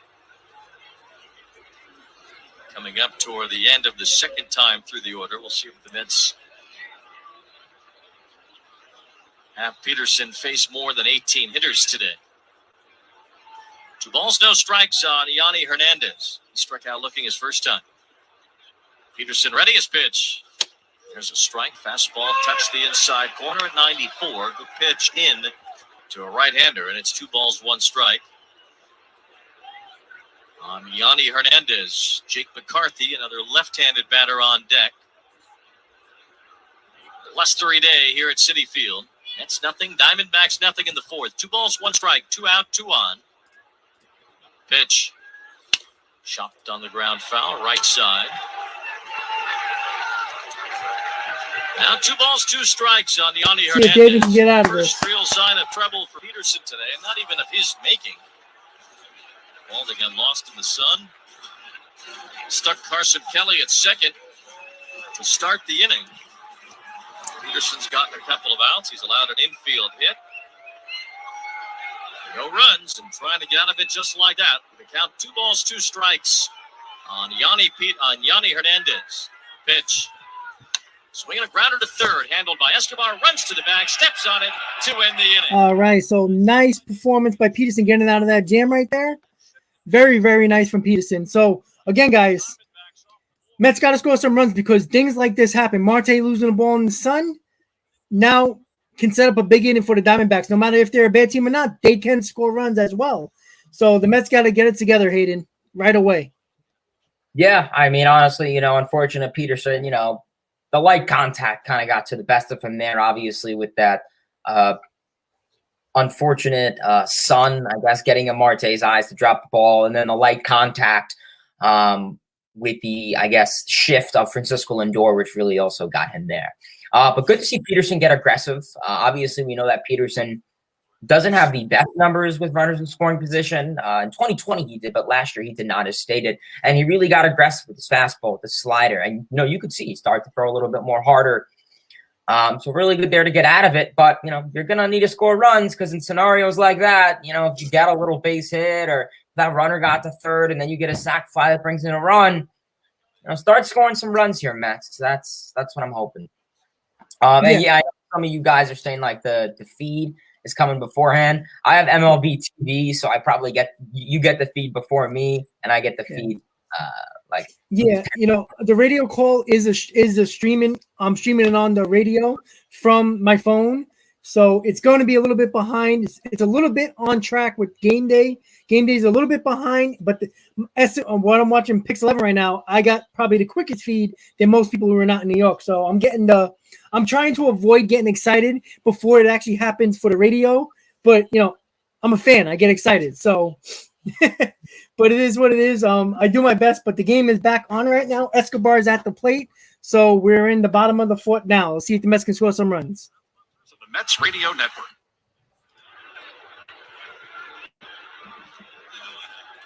Out of the fourth, no score. Eduardo Escobar leads off. First pitch, Escobar looks at a breaking ball strike, 0-1. Happy Easter. Buona Pasqua to all my Italian friends. I assume that's Happy Easter in Italian, or is there some other message you're relaying? You'll never know. No balls in a strike. The pitch. Breaking ball outside. 1 ball, 1 strike. I'm too old to go to school. Escobar walked his first time. Humberto Castellanos has walked 3, but the Mets have not scored against him. 1 ball, 1 strike on Escobar. Pitch. Fastball's popped up. Shallow left center. Hummel in. Perdomo's out. Perdomo's waving his arms. He makes the one-handed catch. There's 1 out here in the bottom of the fourth. Perdomo has a light part on his glove. In the web, his web is very light brown. So it looks like he snow cones everything. He's not. He's just got very light, kind of one of those webs that has the cross in it, so you can kind of see the ball within the glove as Perdomo makes that catch. Another pop out from the Mets. It's just about every one of their outs that's been in the air so far. So on a day when you should not be hitting the ball in the air. 5 straight outs have been made in the air by Castellanos. First pitch to Smith. Strike on the outside corner, 0-1. There's only been 1 ground out from the Mets in this game and 1 strikeout. Everything else has been in the air. Ball's 1 strike on Smith, 1 out, nobody on in the 4th pitch. Inside as Dom backs out of the way. 1 ball, 1 strike. Dom has the orange batting gloves, orange elbow guard, some orange on his cleats, really accentuating the Mets' secondary color. 1 ball, 1 strike on Dominic Smith. 1 out. It's a slow-moving game, Ken, for sure. Outside and high, ball 2. Come on, Dom. Dom is so due right now. The newest scratch-off games are on sale now. Try your luck today, and you could bring home a win. Good luck hitting Nestor Cortez today. Cortez of the Yankees has struck out 12 Orioles through 5 innings.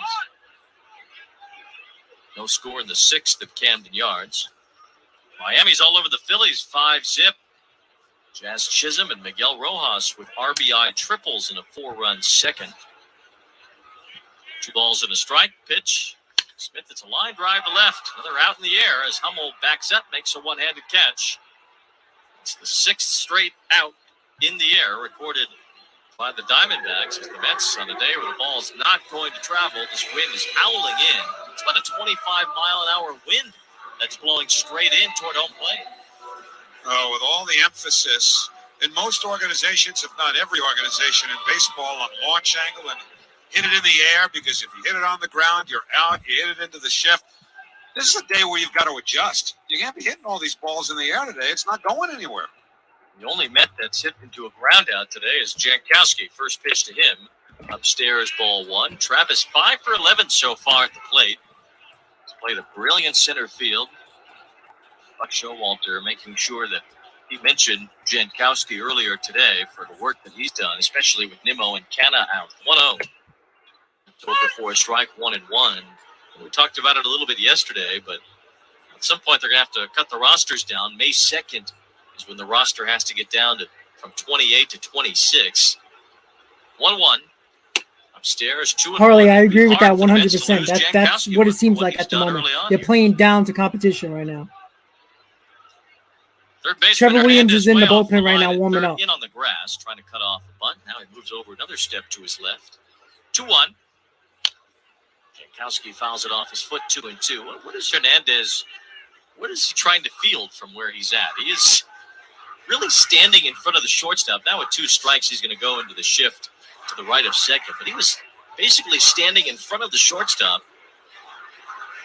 way off the line at third, in a spot where any pitcher you figure would have been able to get the ball where he was.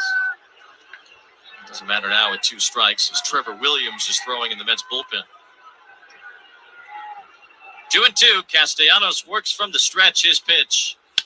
Ground ball hit sharply fouled on the first base line. Still 2-2.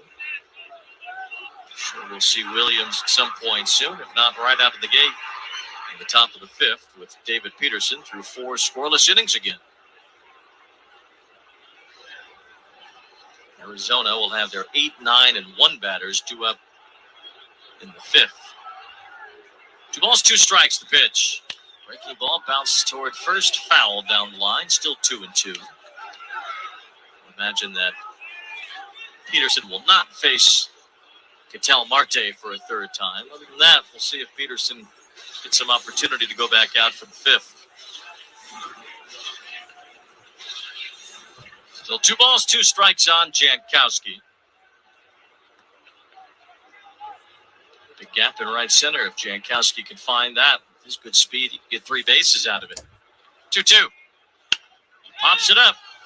Third base side. Hernandez comes in down the line, calls for it, makes a one-handed catch. All right, so once again, the Mets didn't do absolutely nothing again. So once again, guys, look, the Mets got to get it together. They got to start manufacturing runs right now. They have to. They're not going to hit a home run. You're going to be very hard to hit a home run today because of this wind. 20-plus miles an hour winds, 48 degrees in Queens right now. You got base hits, stolen bases, manufactured runs is the Mets what they got to do, Hayden. Yeah, I mean, like I said, the bottom of this lineup really is nothing that's, very impressive or really something like that. So, I would have really have liked to see Jankowski get on base and you got McCann out or something. That way you get the 9th, 1st, and 2nd hitter going off in the following inning, but that won't be the case. So, like I said, get on base and score runs because sooner rather than later, I don't know if Williams was warming up in the bullpen just because warming up, but I think Peterson will get this inning. Yeah, I know it is pretty freezing. I live in Florida, and it's like 85 degrees near me right now. Lucky you. I don't like none of you guys, okay? I could rub it in half of your guys' face, but yeah, it's nice and 85 here, so I definitely sympathize with you guys that it is freezing. But yeah, I mean, don't get me wrong. It's not like, we're down. I mean, it's a tie game. It's just, you'd like to get some runs on the board because a little worried about the Mets bullpen. So you'd like to get some runs on the board. And at least get hits. I mean, What is one hit? How many hits? One hit as of right now, right? Yeah, one hit. So start. Hopefully, this offense can pick up soon. So. No, we're not. You're losing, which is a good thing. The Diamondbacks had more opportunities than the Mets at this point to score runs, but the Mets got to get it going because, again, like yesterday, they can hit a home run right away, and all of a sudden you're down already. But the Mets have been stagnant most of yesterday and the first 4 innings today. So Peterson's probably going to get the 5th, and then you're probably going to see Trevor Williams. He's piggybacking off of Peterson. So once again, this is why you got to score early with your starters in the game right now because we don't trust the bullpen, and that's going to be the problem right now. So the game's going to start top of the 5th, 0-0 score right now. It's affecting offenses that are trying to score some runs today. Neither team in this game has scored. No score in the top of the 5th inning. Jake McCarthy leads off against the lefty David Peterson. The play-by-play is Howie. All right, thanks, Wayne. It's 8-9-1 for the Diamondbacks, and Peterson's first pitch is a slider low for ball 1. So 68 pitches through 4 for David Peterson, who threw 58 pitches in 4 innings in his last outing. And the 1-0 taken low, 2 balls and no strikes. So it looks like the Mets are getting the bullpen up again. They had Trevor Williams throwing earlier, and we may see him before very long. Pitch swung on, hit in the air, shallow left towards the line. McNeil over, still coming, but it hits the sidewall. And so it's 2-1 now on Jake McCarthy. And of course, you give credit to the pitchers whose job it is to keep the hitters at times lunging and off balance. And David Peterson and Humberto Castellanos have certainly done that. But you've got to adjust. And balls hit in the air are not high percentage plays today, no matter what they are now trained to do relative to launch angle and shifts, et cetera, et cetera. So it's whoever can adapt quickest or first will probably have the better chance today. The 2-1 fastball inside, 3-1. Well, hitters can adjust, pitchers adjust. Never forget Dwight Gooden in his magical 1985 season, pitching at Wrigley Field with a wind blowing out. The 3-1 foul straight back out of play, full count. I don't remember the exact number now, but this was a game, I believe, in early August, and that wind was blowing straight out of Wrigley Field, and Doc, who was not a sinker baller, threw an appreciable number of ground ball outs in this game, tailoring his delivery to avoid having the ball hit in the air and leaving the park as it undoubtedly would have. Today, it's just the opposite. 3-2 pitch, chop to second, and on to Guillorme. He's got it, throws to first, 1 away.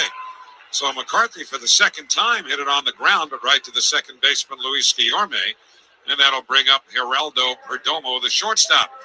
And this 5th inning is sponsored by Elec 825, building our bounce back.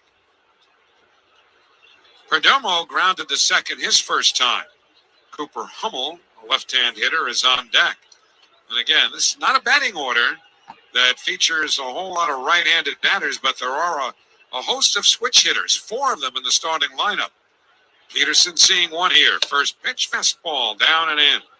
1 ball and no strikes to Perdomo, who's only 1 for 17 on the year.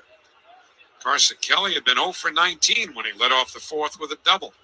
The 1-0, hit foul, back to the screen. So 1-1 to Perdomo. We come to you live from the Bob Murphy broadcast booth, proudly presented by Bigelow Tea. Grab a mug and tea proudly. Now Peterson's 1-1. There's a slider inside, 2 balls and 1 strike on Geraldo Perdomo.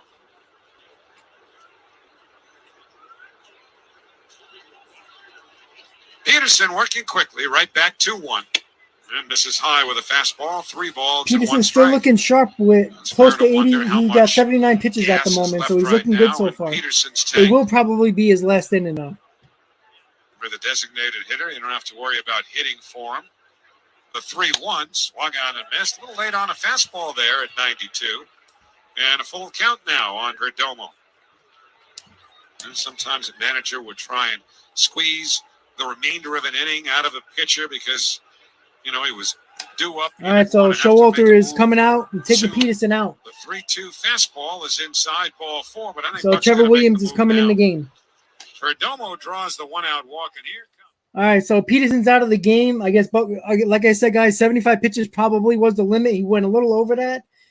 He walked the first batter or the second batter of the inning, and now Trevor Williams is coming in the game. So Hayden, we got to get it going because, you know, the bullpen's coming in. Way too soon. Yeah, I agree. Give him 90, and then, but yeah, I agree.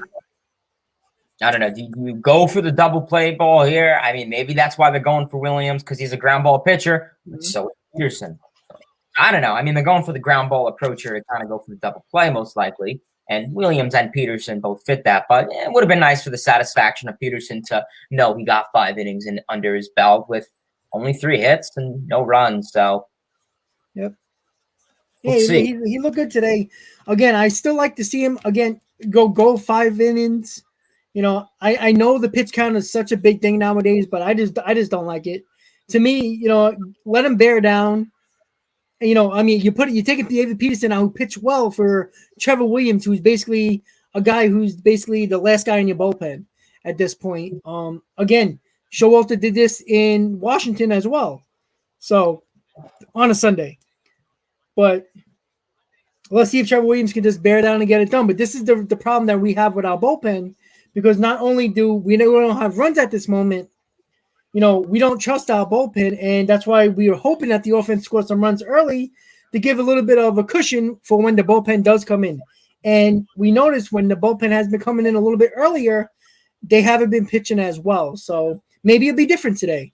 But, you know, Seth Lugo gave a home run to a bad Diamondbacks team, giving up a 0-0 tie at the moment and giving them the lead yesterday. And, you know, Lugo's probably not going to pitch today. You know, it's probably going to be maybe, I don't know, a Chasing Shreve. I don't know, but you got, 6 innings now that you have to work with? 5-6 innings to work with now with your bullpen. So you're going to go deep into your bullpen with no days off over the next couple of days. So it's going to be difficult. Francisco Alvarez just hit his 4th homer. Jeez. God, can we please get this guy up? Right field. Currently. All right, guys. So the game's back on. Bring Alvarez up. I'm for that. We'll zip through before too long. We'll be talking about air conditioning all over again. Cooper Hummel 0 for 2. A switch hitter batting left will hit. And Williams, who at times has been something of a fly ball pitcher in his career, faces Hummel. But first, the throw to first. It was a low throw. The runner, Perdomo, was scampering back when in standing. And I think Williams really fooled Perdomo. But it was just not a throw that was going to be able to nail the base runner, as Smith had to play that well in front of the bag. A couple of years ago in the short season, Trevor Williams gave up more home runs than anybody in baseball. So they've hit it in the air against him. First pitch now is taken outside, a changeup, 1 ball and no strikes. He will throw a sinker and a slider. William is not locating right now. The idea a little wild on the first 2 pitches. Is that if you hit the ball in the air, there's a very good chance it's not going to go anywhere because of the wind. The infield back at double play depth. The outfield around towards right in the 1-0. Outside, change up, 2 balls and no strikes. So he's gone away both times with off-speed pitches to Hummel. Ketel Marte is waiting on deck. Carson Kelly behind him. Diamondbacks have 3 hits. The Mets 1. We're scoreless with 1 on and 1 out of the 5th. Williams ready. Here's the 2-0. Fastball popped up. Got him to hit it in the air. Left side of the infield. Escobar down the third baseline on the grass. Makes the one-hand catch. Thought about a throw him to first behind the runner. Nobody was there. And there were 2 men away. Dom Smith had been out covering around the mound, as Williams had gone in pursuit of that ball as well. So nobody was at first base to take a throw that wasn't necessary anyway, as Perdomo got back quickly. So 2 away now. And Ketel Marte will be the hitter. He's popped to short and struck out.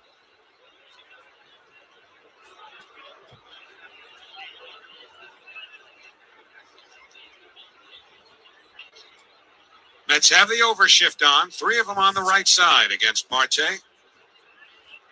First pitch by Williams. Change up outside. 1 ball and no strikes.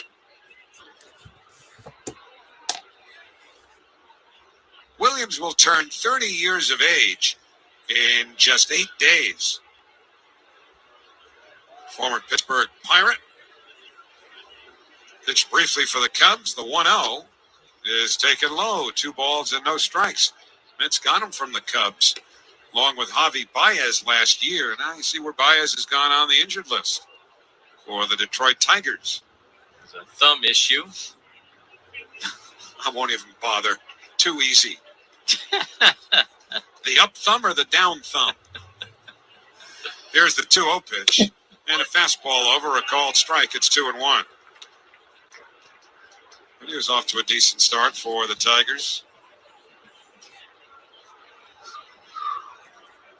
Mets nothing, Diamondbacks nothing with 2 out, top of the 5th. Perdomo being held on at first by Dom Smith. Williams 2-1 pitch. Line towards short, over the glove of a leaping Lindor and into center field for a base hit. Jankowski gets to it quickly and plays it into third. That was a rope by Marte. First and second, 2 outs. Struck line drive by Marte. Well, that's one guy who's figured out how to do it. Rather than hitting the ball in the air today, hit the ball on a line like that, and you can do some damage. You get out of this inning. Go ahead, run and score again. With 2 out. Yep. The Diamondbacks have their 4th hit of the game. Oh, yeah. Let's go, guys. Let's get this start out. Kelly did not have a hit in 19 official at-bats before he led off the 4th with a double.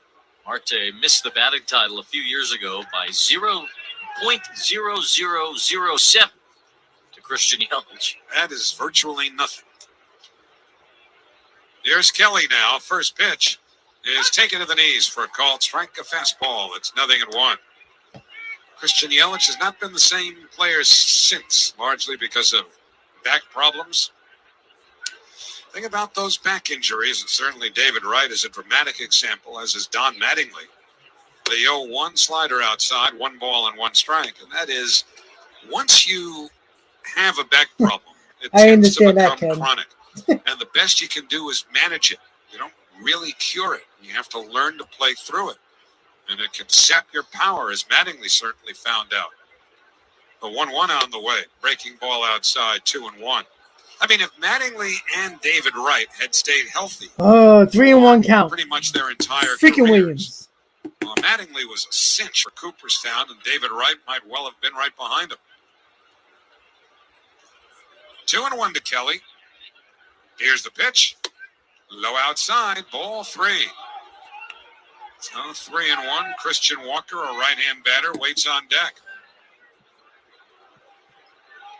Trevor Williams taking over for David Peterson. Second appearance for Williams. He pitched just 1 previous inning. And that's a guy that Buck Showalter said last week he was committed to getting into a game in Washington at the end of that series because he hadn't been in yet. Well, he hasn't been in since either. That's 1 full week. So it's kind of the idea why Buck. It'd be nice if you threw strikes. Avoid rust. Yeah. Maybe there's a little of That's that the problem here. right now. The 3-2 count right now. The runners will be going. See if Williams can get out of this inning. So now the runners, Perdomo at second. Marte at first will have automatic starts on 3-2 with 2 men away. Scoreless game as the Diamondbacks bat in the top of the 5th inning here at Frozen City Field, where the scoreboard says it's 48 degrees. The wind chill's colder than that. The runners go. The payoff pitch is swung out. Yeah, let's go. And that retires the side. All right, guys. So going to the bottom of the fifth, Trevor Williams put himself in a little bit of a pickle, but got it done. We got to score runs. The has been tough for the Mets to score runs the last 2 days. And, this is what is happening right now. They got to score runs. It's just that simple. There's no doubt about that. As good as the Mets pitchers have been, the bullpen scares us, and this team needs to score runs, and you got to get it together. We're playing the Diamondbacks here. We're not facing, the Dodgers or, the Braves for that matter. You got to score runs. You just have to, because you can't not score runs against the good teams and expect to win. And you're supposed to be beating the Diamondbacks right now. And we've been struggling, Hayden. It's not looking good right now. Yeah, I mean, good way for Williams to get out of that jam. Obviously, his command was a little iffy, but hey, I mean, he got out of it, so I'm not going to sit here and penalize him for that. But my question is now, who gets the sixth inning? We give it to Williams again? I think he's going to pitch at least until the seventh, to be honest with you.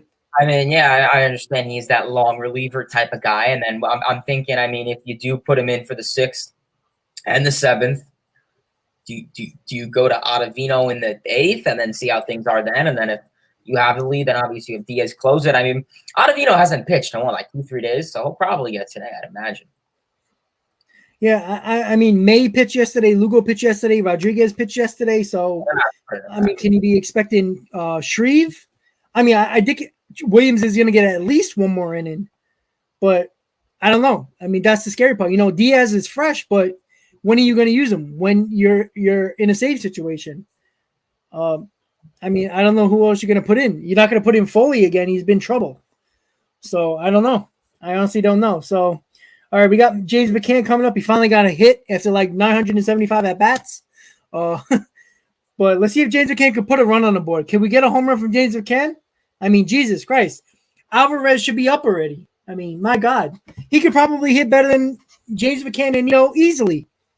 So, all right, Kyle Nelson is on the mound, lefty for the Diamondbacks. So let's go to the game. For $25. Visit Mets.com/deals to get yours now. Just start making my way around the ballpark and see what kind of food there is. I did see some interesting food upstairs in the little club above us. Got a People's Champion burger yesterday. Well, James McCann leads off for the Mets against new pitcher Kyle Nelson, a left-hander, and takes low ball one. The Mets and Diamondbacks are scoreless as we begin the bottom of the fifth inning. Well, we simply have to talk to our friend Taryn Donovan and reinstate the program whereby the vendors would produce their wares into our booth. We call them as we chew them. Fastball high to McCann, 2-0. I was told we're going to have deliveries coming soon. Excellent. But all you can eat for 6 innings on Monday? Ken, I don't like that comment. In the air to right. That one's fairly deep, but again, the park, the Mets are hitting the ball hard in the air, but the ball's not going anywhere. You got to try to put the ball on the ground as best you can. I know it's difficult to do that.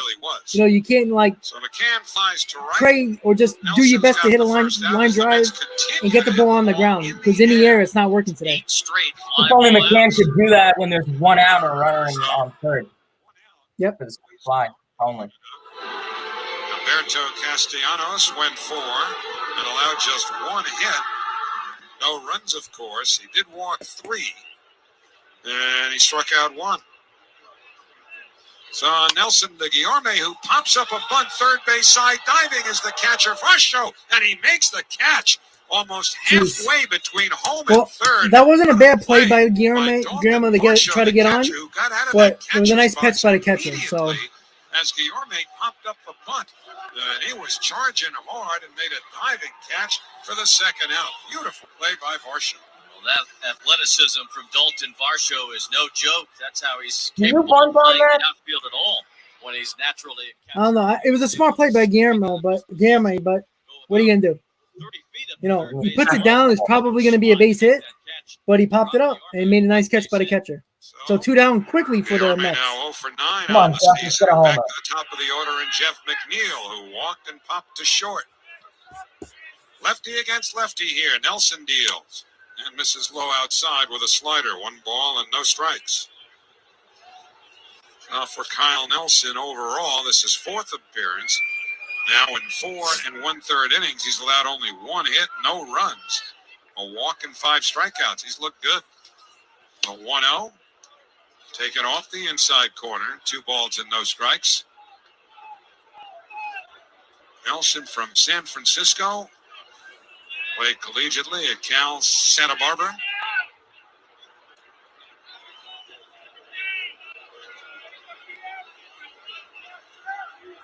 Two 2-0 the count to McNeil. And a fastball over for a called strike. 2-1. Well, we've seen Nelson earlier in this series. We've seen lefty Joe Mantiply in this series. There's one other lefty out there we haven't seen, and that's the former Met, Oliver Perez. Now 40 years old and still pitching. The 2-1 breaking ball over for a called strike. The slider again. And it is 2-2 to McNeil. I'd love to see Ollie get in. He pitched pretty well in that fateful 7th game of the 2006 National League Championship Series. Pitch to McNeil, low outside, full count, missing with a slider. Perez gave up just 1 run. Of course, might have been 3 if not for Endy Chavez's famous catch.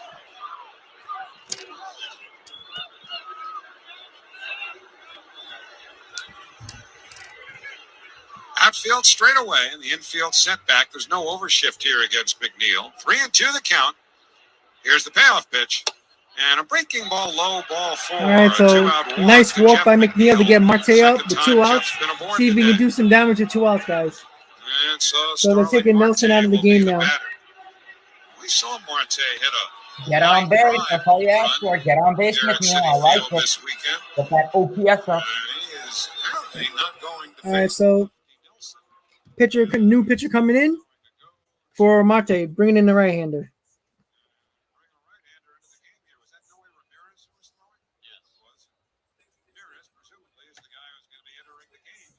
We gotta score to this. We gotta get runs here, guys. I mean, we're getting into the meat of the bullpen for the Diamondbacks now. They're going to be using a lot of pitchers just like the Mets at the moment. So it's frustrating right now because we should be beating up on this team. Without McNeil, we'd be getting no hit. Yeah.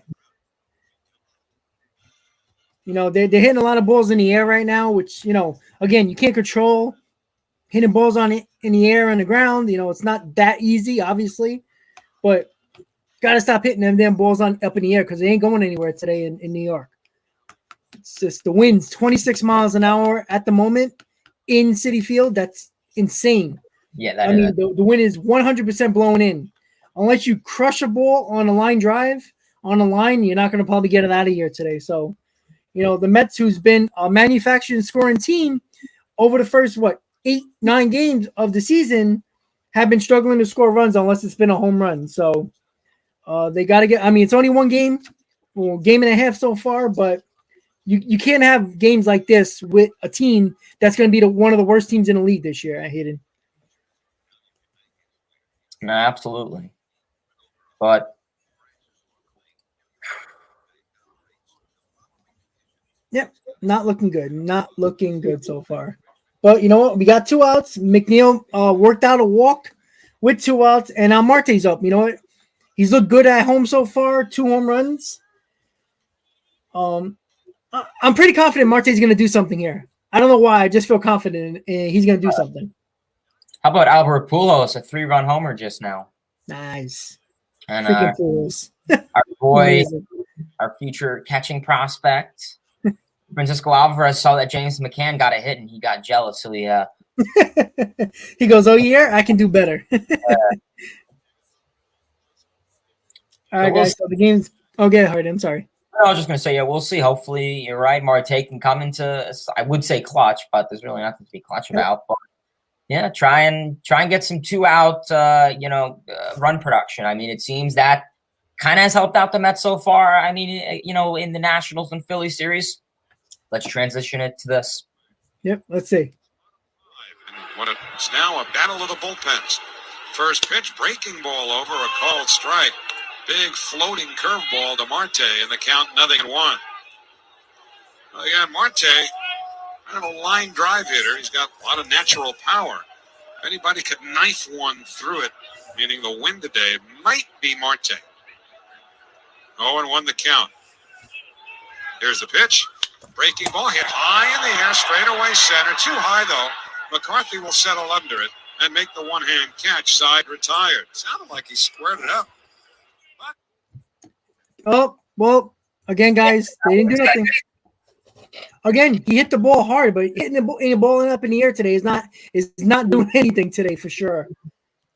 But, you know, Ken, I understand you're talking about negativity, but this ain't a channel that calls bullshit about the Mets. This is not how it goes. The Mets are not playing well. They're not hitting well. They're going to get negative backlash from me. That's just how it is. Hayden, I know he's the same way. We don't bring positivity when positivity is not here. You can't be positive when they're not performing. I said right before Marte got up, I had confidence he was going to get it done. That's positive. But this is the problem with too many Met fans across the board. There's too many fans that are way too optimistic in situations when you shouldn't be optimistic. You could have faith in your team, but you have to call it how it is. You know, I'm not here to throw positivity at you guys when there's no positivity, because you guys will call me out on that, which I appreciate. But when you can't be positive about this offense right now, when they have not scored runs in 2 games, in a game and a half so far, except for the Marte home run late in the 8th inning yesterday. That's the problem when it comes to, you know, I didn't think this team was going to go through a whole team major slump 2-3 games straight because of the fact that this team is not a big home run hitting team. But once again, guys, you're playing the Arizona Diamondbacks. You got to take advantage of a bad team. So we're going to the top of the 6th right now, guys. Trevor Williams is on the mound. So here's the radio call. More at Rings End. Your inspiration, our expertise. Hey, Mets fans. This is James McCann. The best teams in New York play on WCBS News Radio 880. Trevor Williams' first pitch of the 6th inning, a breaking ball outside for ball 1 to Christian Walker as the Mets and Diamondbacks are scoreless. Will be the middle of the Arizona order. Walker, Pavin Smith, Dalton Varsho. Trevor Williams with an overhead windup delivers. And it's pounded foul over by the Arizona dugout. 1 ball and 1 strike. Walker has twice flied to center. But David Peterson just, we talk about hitters keeping the line moving. Well, the Mets starters have certainly passed the baton from one to the other to the next with a tremendous amount of success. The 1-1 popped in the air, shallow right. Smith out. Marte charging it over towards the line. Can't get it. The ball fell right in front of his glove, picked up by Guillorme, who fires to second. But Walker is safe at second base. Probably a 2-base hit. It looked like Marte would be able to catch that ball. The wind was pushing. So should I be positive that Marte missed the ball? I'm going to be positive. Good job, Marte. Try next time. No. You're a professional ball player. Make that catch. But he just didn't. And he is perplexed. Trevor Williams is coming out of the game now. Fell in. Buck Showalter's on his way to the mound. Marte was there. He just missed it. And giving a 2-base hit, I believe, to Christian. I don't know why he. All right, guys. So this is the point I was trying to make. Sorry, Hayden. This is the point I was trying to make. You keep these teams in games that are bad, especially on getaway day. These teams can bite you in the ass. These games can hurt you. Now we're putting. It's a problem. It's 100% a problem because situations like this, especially with conditions like they are right now, Marte lost 2 balls. Maybe it was a sun, maybe it's not. The problem is Marte missed 2 balls already that, all right, this ball, he got to it. It wasn't an easy play, but a professional ball player makes that play. So here's the problem now, guys. You got a guy in second with nobody out. Now you're going into your bullpen more now. So Chase and Shreve is coming into the game. Trevor Williams is out of the game. So here we go. Marte missed the ball, second in the game already. Shreve is coming in. Top of the sixth, excuse me. Mets have no runs. It's hard to be positive at this moment. I don't care if it's 1 game, 2 games. I'm giving you my opinion about what I feel right now.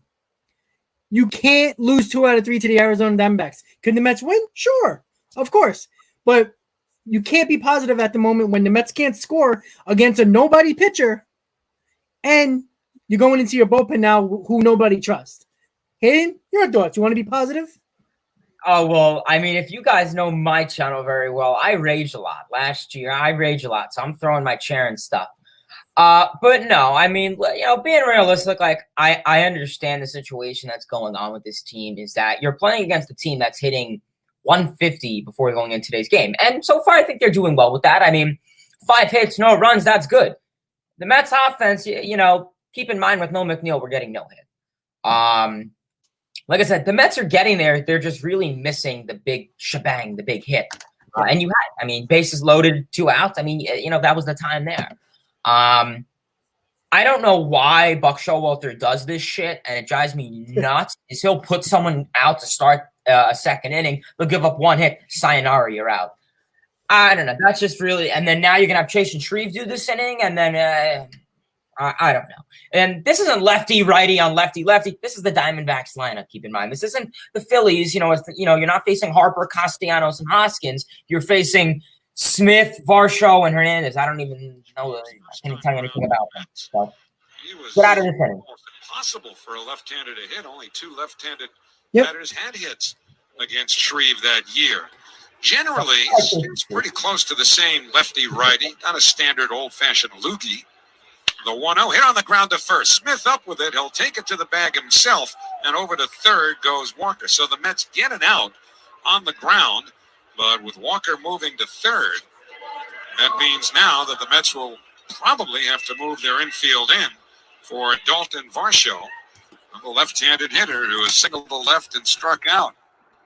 But I asked Shreve what he's done along the way to better neutralize left-handed hitters.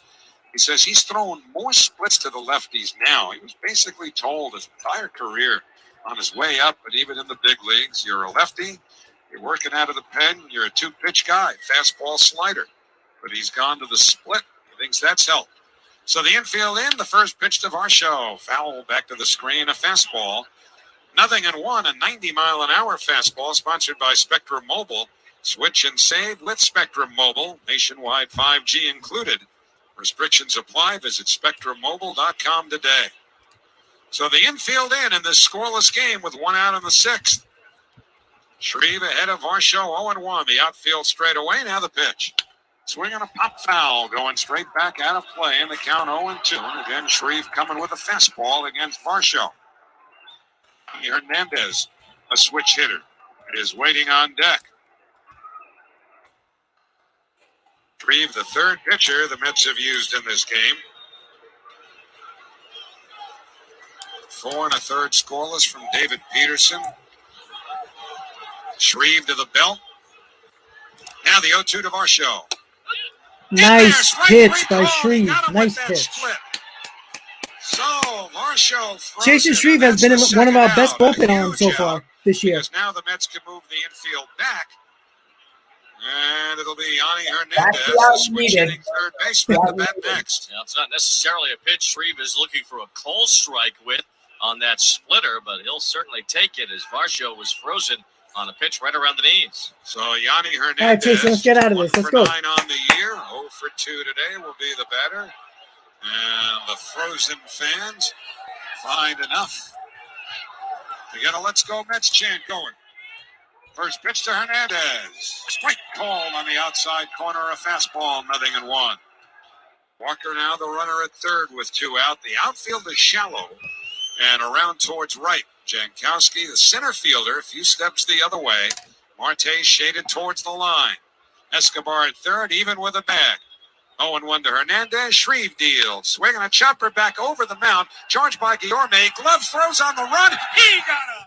Beautiful. Nice pitching by Shreve. Getting out of that inning. Nice play. Woo, love it. Okay, so guys, once again, it's not saying it's the end of the world, but the same people who are saying, oh, it's just a game, oh, it's only April, are the same fans that will be complaining in September when we missed the playoffs by one game, and that game in April could have been the difference between making the playoffs or not. Nobody's saying it's the end of the world, Ken. Nobody is saying that.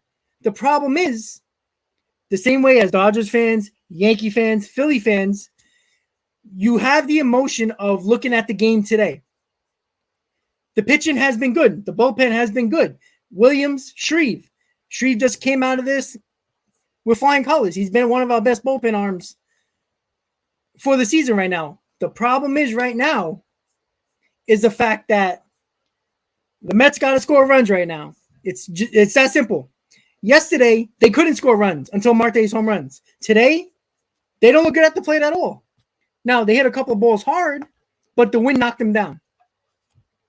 Once again, I saw it on TV before you guys, but I held my emotions in. You probably saw my fist pump before the play actually happened on your end. But once again, guys, the defense was excellent. Guillermo's in the lineup for a reason, because he can play good defense. I don't know if McNeil can make that play. Probably.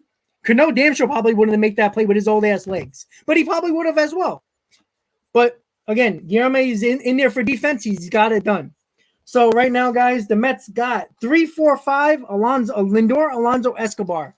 Bottom of the 6th. The Mets got to get it going. Let's go. Yeah, Pete. Big Meat Pete. Let's get it. But Let's go. And adding on to your point, and I understand what you're saying. I mean, I remember the American wild card. You and I covered that. Yep. Wild card, that's something huge. You know, the Mariners, Red Sox, and Yankees postseason literally came down to game 162. So, like, I understand every single game counts. You know, like, don't get me wrong. Like, I would be super triggered if the Mets lost the postseason chances on one game. But we'll finish this when commercial comes. All right. Following the speed limit some can be runs. easy too. Vision Zero reminds you that speeding ruins lives. Slow down. All right, so the Mets have 3, 4, 5 due up here. Lindor, Alonso, and Escobar. Infield overshifted against Lindor. Mets have hit way too many balls in the air today. Want to know the count? Here's the pitch. Breaking ball hit on the ground, foul up the first base line. It's 1-1 on a day when there has been a strong wind blowing in. Also, my from apologies. left, times across from left to right. Balls hit in the air just aren't traveling. And the Mets have hit almost exclusively all their outs in the air.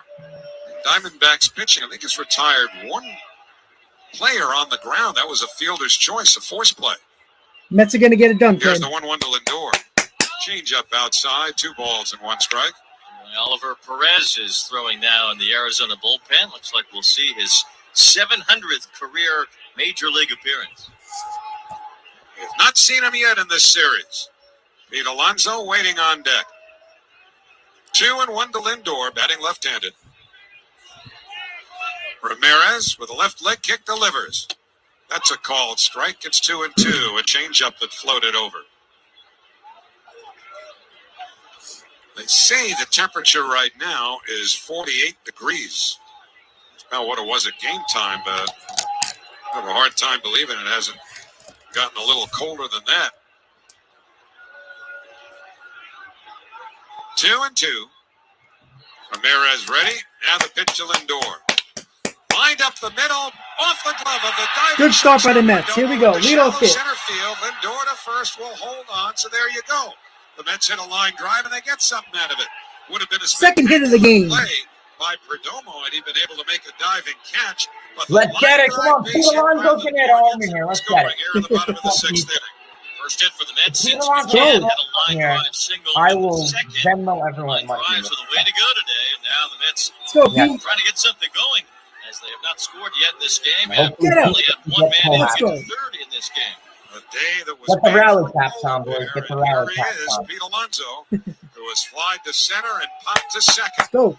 And the Diamondbacks are going to shift pretty drastically here in that they're placing their third baseman Hernandez almost right on the line.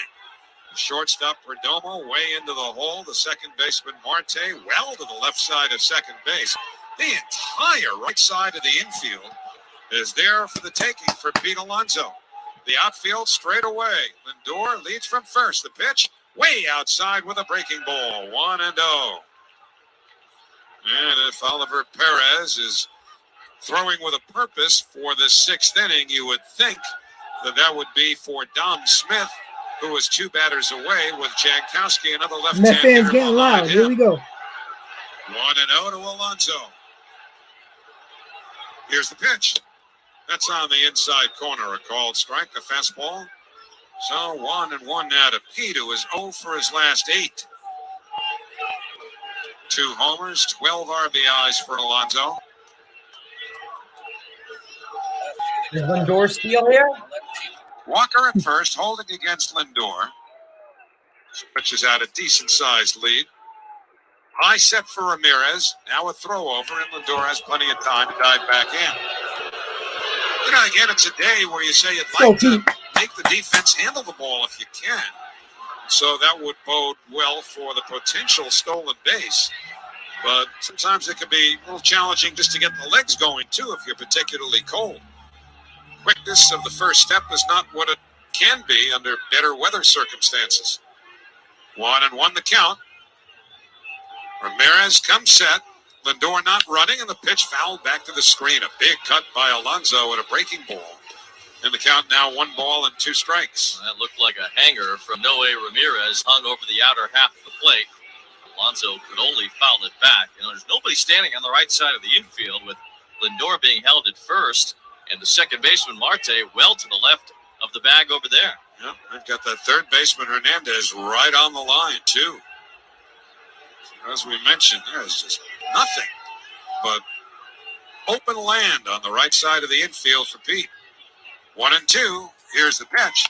Swing on a pop foul, going straight back out of play. I mentioned earlier in this series that the Mets have changed the look of the infield around first and third base. Remember, they used to have, as most ballparks do, those crescent moon cutouts. Well, I thought Buck Showalter would have had something to do with changing it for a particular reason. He said, nope, it wasn't him. So I spoke to Sue Lucci, who is the head of stadium operations, ballpark operations, and she explained exactly why they've changed it to a somewhat flatter, straighter look, which I'll explain in a moment. But first, it'll be a 1-2 to Alonso on the way, and it's pounded foul on the ground over by the Arizona dugout.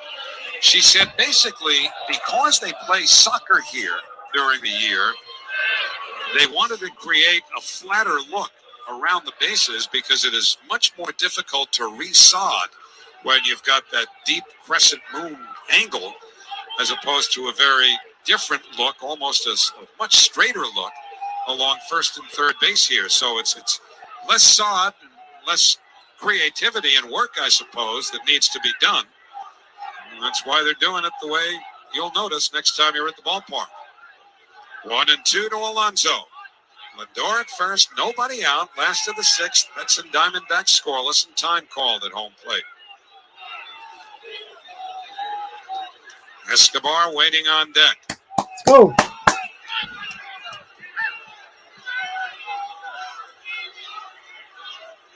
Now Ramirez sets at the shoulder. Lindor leads from first. The 1-2, Lindor bluffs, doesn't go, and the pitch taken down and in. A changeup. 2 balls and 2 strikes. Lindor just dashed a few feet down the line. Wayne Kirby, the first base coach, in for a quick word with him. And again, Lindor will stretch his lead out. Yeah, I think that is a new bat that Pete's using. Say he's about a half a step to a better lead than he had in the early part of this at-bat. Jesus. 2-2 the count. He is running. The pitch lifted in the air on the infield to the left side. The shortstop, Perdomo, lets it drop, picks it up, throws to second to get the force on Lindor, and Alonso is safe at first. Well, it's not something you see infielders do very often, basically trading a quicker base runner for a slower base runner, as Perdomo maybe trying to create a little havoc, too, amongst the Mets that were running there. But Alonso just takes Lindor's place at first. Well, you know what? That seems like a riskier play than they needed to make today because of the way the wind's been Alonso blowing. was running. You get a gust at the last second there. All right, that Escobar changes just got a hit everything. going So, first to third they is pulled it off. Alonso. But I don't know that Oh, was they the threw the best ball away. advised Go, play go, on a day go. like this. They'll take it. Yeah. So Alonso at first, one out for Escobar. Switch hitter batting left. Let's go. First pitch, line towards right. That's a base hit. Softly hit, hugging the line. That'll give Alonso time to get to third. Digging for second, Escobar. The throw goes to second. Over the glove of Marte. It rolls to the sidewall. And here comes Alonso to score. The play is at third, and Escobar is safe there. The Mets score to take a 1-0 lead, and Escobar goes all the way to Let's third. go. Now, what did we say earlier? Put bat on the ball. Defense will make a mistake. Whichever way possible. Let's go. And so the bloop hit by Escobar eventually thrown away, allowing Alonso to score all the way from first, and Escobar to get to third. It is 1-0 New York. Eduardo Escobar is a very aggressive base runner. He likes to push the envelope going to second base, especially when there's a chance for a double. Ken. And by doing Make so, the he defense forced make throw. plays, It was and the a Mets did bad that. throw Manufacturing from the right runs. fielder, Pavin Smith, Awesome and base Alonso running to there by score. Pete. And I as was Escobar trying to goes that's a to the double third, and an error. Diamondbacks seemingly had a play on him over there, but it took a I'll while take it. for I'll third take it. baseman to get back to the bag, and as Hernandez took the throw, Escobar just slid in ahead of the tag by Yanni Hernandez. So Eduardo Escobar pushing the envelope, and the Mets get a run out of it as they take the lead here in the sixth. And it also will bring the left-hander Oliver Perez into the game with Oli Dom Perez Smith due up. And this pitching change is brought to you by the New York Lottery. The newest scratch-off games are on sale now. Try your luck today, and you could bring home a win. In the battle of pitcher versus batter. Nice.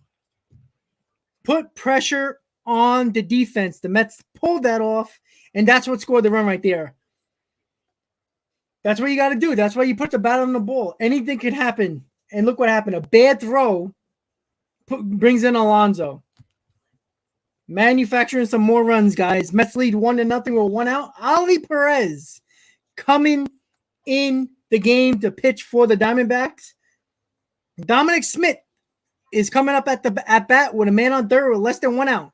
Listen, all we want from Dominic Smith right now is a sac fly. I'll take a sac fly. That's why you put Hayden there, his reactions. That's why I love him. It's awesome. I'm an older man, so I got to sit down and pump my fist. I had a long 2 days at Citi Field. But Joey Cora has been very aggressive at third base for sure. And I like that. Not all the time. Sometimes it can be a little reckless, but being aggressive always helps out with the defense. Yeah, phenomenal base running there by Alonso. Obviously, I didn't think the Diamondbacks really expected that to happen. Regardless, phenomenal base running there. Really chug that out to go to third because, let's be real, if he didn't chug it to third, we would have had runners on first and second. But, yeah, I believe that's a double and an error. So really good. Unfortunate error by right fielder Pavin Smith, but oh, well, care less. But you like to get another run on the board. Because once Diamondbacks could tie up the game. So go for the sac fly at least. At most, get a base hit, put the ball in play. Try and get the rest of this bottom of the order to get up. That way you start the seventh inning with the top of the order.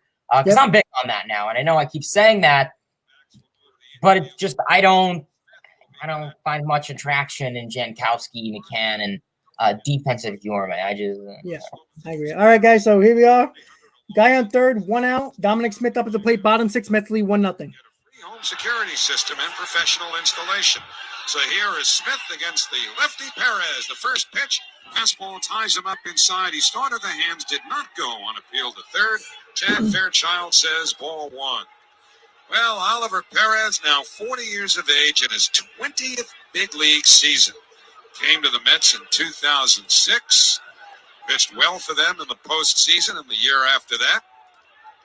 Want to know the count? Now the pitch. Smith takes low, ball two.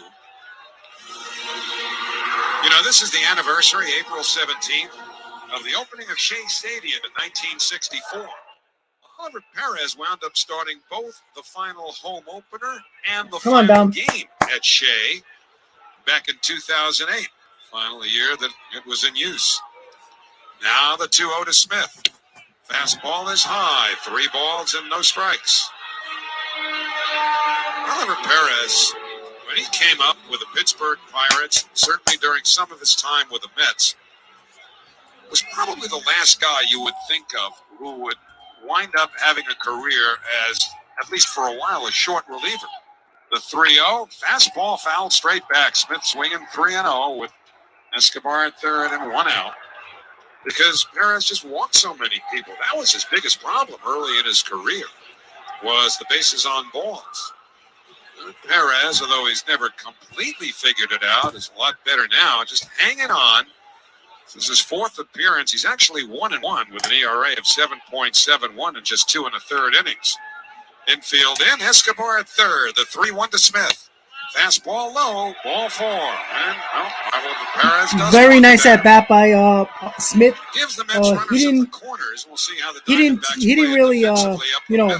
force the Travis issue there and try to get a Jankowski will be hit. the batter, at least He took his scheduled, walk, and why not? First and third, 1 out. Jankowski coming out. It's going to be very hard to double up Jankowski. So a ground ball could score a run here. Because of course Perez has to face 3 batters. He's only faced 1, so he'll have to see the right-hand hitting J.D. Davis. Oh, J.D. Who's had Davis 12 coming to the at-bats plate with just for 2 hits. Jankowski. I'm a little shocked by that, but let's see what they can do. Showalter here as he is sacrificing some defense for an offensive punch right now. He senses this is an opportunity to blow the game open, so perhaps giving up the defensive spot in center with Jankowski will be worth it to the Mets to get a couple of runs here.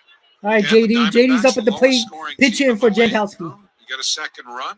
2 runs for them are harder to come by than most other teams. Buck Showalter is looking for offense here So, rather than here keeping is Davis Jankowski in for now that defense. with runners at the corners. See if it works out for Buck. Diamondbacks play back up the middle with Perdomo at short, Marte at second, 1 out, and the first pitch. Davis takes a breaking ball for a called strike. 0-1. The outfield pretty deep here. The center fielder, Jake McCarthy, is kind of roaming around as much as anything to stay warm right now, probably. Just blew onto his left bare hand. Goes, get this run home. Just a tad to the left of second base, but pretty deep. Perez from the belt, the 0-1. Davis pops it foul. It'll reach the seats, back behind first on the second deck. And the count, no balls and 2 strikes. Oliver Perez, a proud native of Mexico. He's pitched in all 4 World Baseball Classics for Mexico.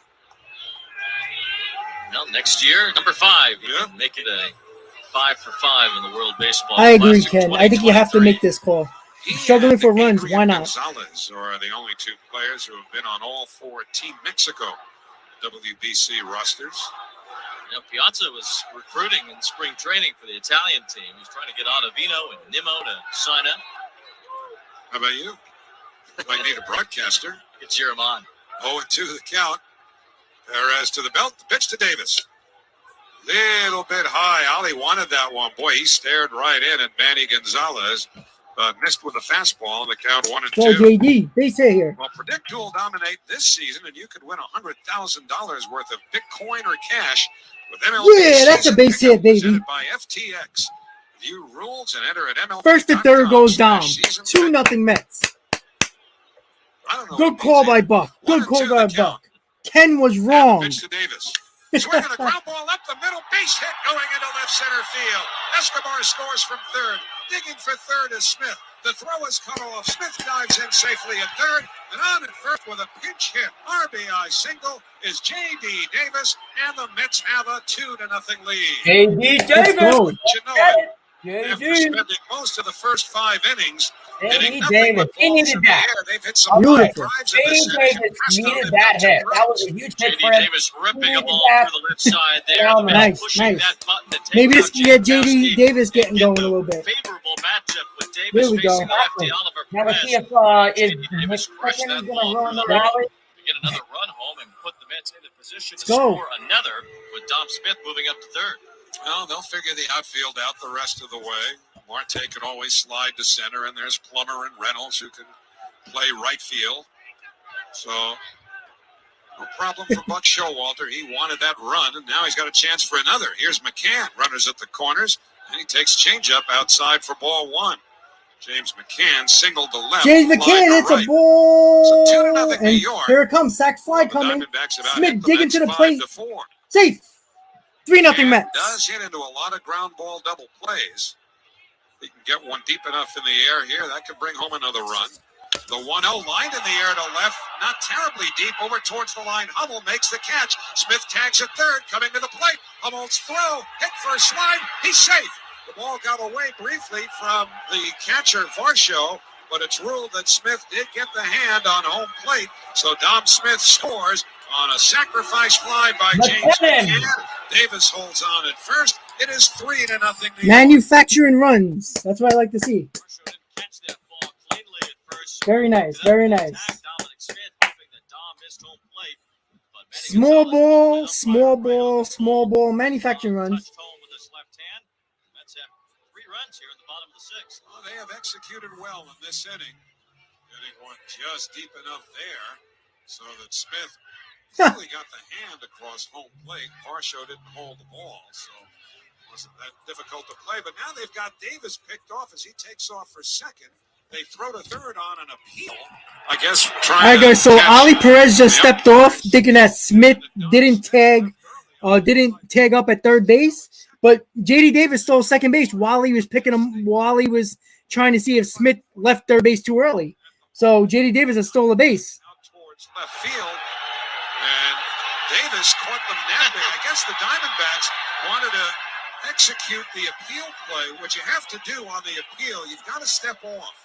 You take your stretch, you step off, and then you throw over to the base. But that doesn't mean that the runner can't take off, as J.D. Very Davis smart did. play by It's a J.D. live ball. Another man in You just have to scoring know how to position. execute. And it looked like the Diamondbacks were a little bit confused there as Davis winds up at second. They were very confused, especially Oliver Perez, as J.D. Davis stole second base essentially on the play and was clapping along toward the Mets dugout to get everybody riled up at what he just did. But Perez stepped off the mound, and instead of throwing to third, he ran about halfway to second. If he'd have just flipped the ball to Perdomo, Davis would have been out. But then he threw it to third to try to see if Dominic Smith had left too early, and Davis ends up at second. Smith left just fine, and the Mets inning continues. Mass confusion. Guillorme the batter. Davis at Buck second. Showalter gave And a the first thumbs up pitch to taken Davis. for a called strike, a slider, 0-1. So J.D. Davis takes advantage, and wouldn't you know it, who's the one who seemed the most befuddled? The guy who's in his 20th big league season, Oliver Perez. The 0-1 to Guillorme. Hit on the ground, left side, moving to his left, bobbling the ball. Hernandez picks it up, hurries his throw to first in time, and that retires the side. But a good... All right, guys. So the Mets scored 3 runs on bad defensive plays by the Diamondbacks. J.D. Davis came up with a nice big RBI hit. Looking good. Escobar with the double. Bad errors. Bring in Alonso. Very nice offensive inning for the Mets that we were looking for. The small ball was manufacturing runs is what we needed, Hayden. Yeah, exactly. I mean, great inning there for the Mets. I mean, really coming into play with, 2 outs and trying to hit with runners in scoring position. Really intelligent move by J.D. Davis to steal second base on that. Really good there. That inning, just overall, I really helped boost the confidence of J.D. Davis with the RBI hit, the stolen base. And, of course, I mean, listen, McCann got a sac fly. It's not ideal, but, hey, it's an RBI for him in the book, so I'll take it. Good 3-run inning, keep putting up more because this is the Mets bullpen you are dealing with. So I'm confident, though, it's pay 3's better than, 2 or 1, so I'll take it. And, hopefully, you'll have the top of the order coming in to the bottom of the 7th for the Mets. And I'm not sure who's coming into the bullpen now for the Mets. I don't know if it's still going to be Shreve, so we'll see. I'll have GM. Yep. It was a smart play by J.D. Davis. If Ali Perez was paying attention, he could just do it to second, tagged him. It's not a dead ball. It was a live ball. You step off. The game's still going on. There's nobody called timeout. Ali Perez was stepping off because he said J.D. Davis taking off, but then the second baseman said, "Hey, throw it to third to see if Smith tagged up." Clearly, he didn't. Messed him up. Davis got the stolen base for it. But let's hope that JD Davis, this base hit RBI gets him going. Because I'm telling you right now, guys, JD Davis is a guy that I'm telling you is going to get a lot of DH appearances coming soon. Because if Dominic Smith continues to not hit, he's not going to get a lot of playing time. And we will see what's going on right now. But a very nice hit by JD Davis. Very nice double by Escobar. 3-0 Mets going to the top of the 7. Chasen Shreve still on the mound. Chasen Shreve still out there. First pitch, a strike over the outer third to the left-handed hitting Jake McCarthy, who's grounded out to second twice in this game. Perdomo, and then the top. Plummer is in right field. Hummel, 2 up for Arizona here in the 7th. Shreve, the lefty, out there. And the pitch down and in. 1 ball, 1 strike on McCarthy. Interesting bottom of the 6th for the Mets. They scored 3 runs. There was a throwing error by Arizona. Some confusion on an appeal attempt that allowed J.D. Davis to get a gift stolen base on an appeal. J.D. Davis out of the game now. 1-1. Strike on the outside corner. 1-2. Nick Plummer, wearing number 18, is in right field. Was a number 18, left-handed throwing right fielder for many years in Queens. And now it's Nick Plummer out there replacing J.D. Davis in the lineup. Jankowski in the outfield. 1-2. Down and in. 2-2. Starling Marte moves over from right field to center. Of course, Jankowski's wearing 16, and now Plummer number 18. Long way from the days of Doc and Darrell in those 2 uniforms. They won't be confused for each other, that's for sure. 2 balls, 2 strikes on McCarthy. Shreve's pitch. Check swing on a ball in the dirt, and it's full. 3 balls, 2 strikes. As we come to you live from the Bob Murphy broadcast booth, proudly presented by Bigelow Tea. Grab a mug and tea proudly. Drew Smith is throwing in the Mets bullpen. Seen him used as a setup man at times already this year. Looks like he'll have another chance today against Arizona. The Mets now trying to build a 2-inning bridge to Edwin Diaz. Leading 3-0 here in the top of the 7th, trying to win another series. The Mets took 2 out of 3 against the Phillies, won 3 out of 4 in Washington. Trying to take 2 out of 3 from Arizona. 3-2, Shreve belt tie set the pitch. On the outside corner, strike 3 called. McCarthy goes down looking. Shreve has his second strikeout. Both have been backwards. Shreve has been excellent this year. He's still doing very well right now. Excellent strikeout. Trying to protect the lead. Brought to you by the Richard M. Kenny Law Firm, New York's #1 personal injury law firm. See if Shreve faces Cooper Hummel, who's a switch hitter next. Highly unlikely he would face Ketel Marte if this inning gets down to him. With Drew Smith ready to go in the bullpen. 3-0 Mets, 7th inning, 1 out, nobody on. Perdomo, a right-handed hitter. First pitch. Fastball strike, inside corner. And it's 0-1. Nick Ahmed should be back soon for Arizona. Mets might see him in the desert next weekend. Ahmed, the usual shortstop for the Diamondbacks. Perdomo, a prospect. 0-1. Chopper foul, third base side. No balls, 2 strikes on Geraldo Perdomo.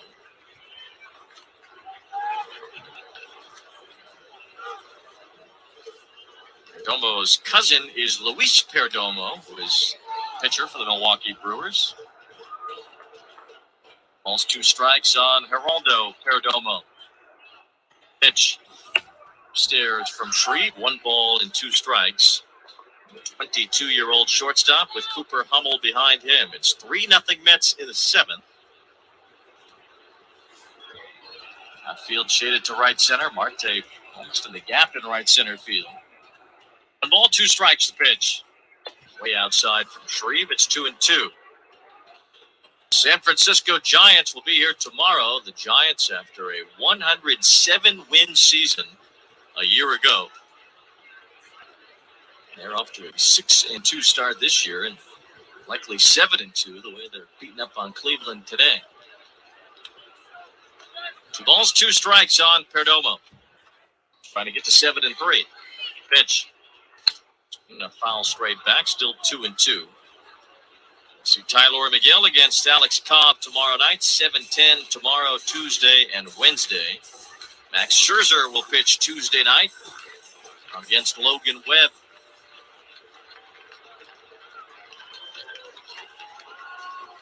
One out, nobody on here in the 7th. Mets have a 3-0 lead. 2 balls, 2 strikes the count on the right-handed hitting Geraldo Perdomo. Shreve about tie set his pitch. Swing and a pop-up, foul, right side. Smith gives it a look. McCann's chasing after it. It's out of play into the camera well behind the on-deck circle on the Mets side. McCann heads up play there because the way the wind's blowing today, you never know if the ball can get pushed back into play. So McCann started sprinting after it. Hopes that it would blow back his way, but it didn't. The count still 2 balls, 2 strikes on Perdomo.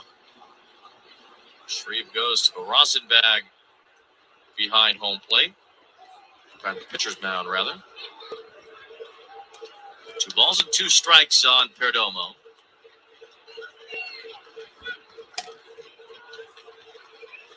Shreve is ready. About tie set his pitch. Perdomo, it's a check swing pop-up towards shallow left center. Lindor goes out, so does Guillorme. Lindor makes the catch. Very nice catch by Lindor, going out to center field to make that backhanded catch. Out toward left center so field. over the head catch, excuse me. Geraldo Perdomo pops out, so 2 up, 2 down. Shreve now has retired all 5 batters that he's faced. He entered this game after Christian Walker's bloop double to start the 6th. Shreve got 3 big outs to leave Walker in scoring position. Pavin Smith grounding out, Dalton Varsho struck out, and then Yanni Hernandez grounded out. Now Shreve has retired the first hitters of this inning. Batter now is Hummel. First pitch. Bounced in there. 1 ball, no strikes. Hummel a switch hitter, batting right. It's the lefty Shreve.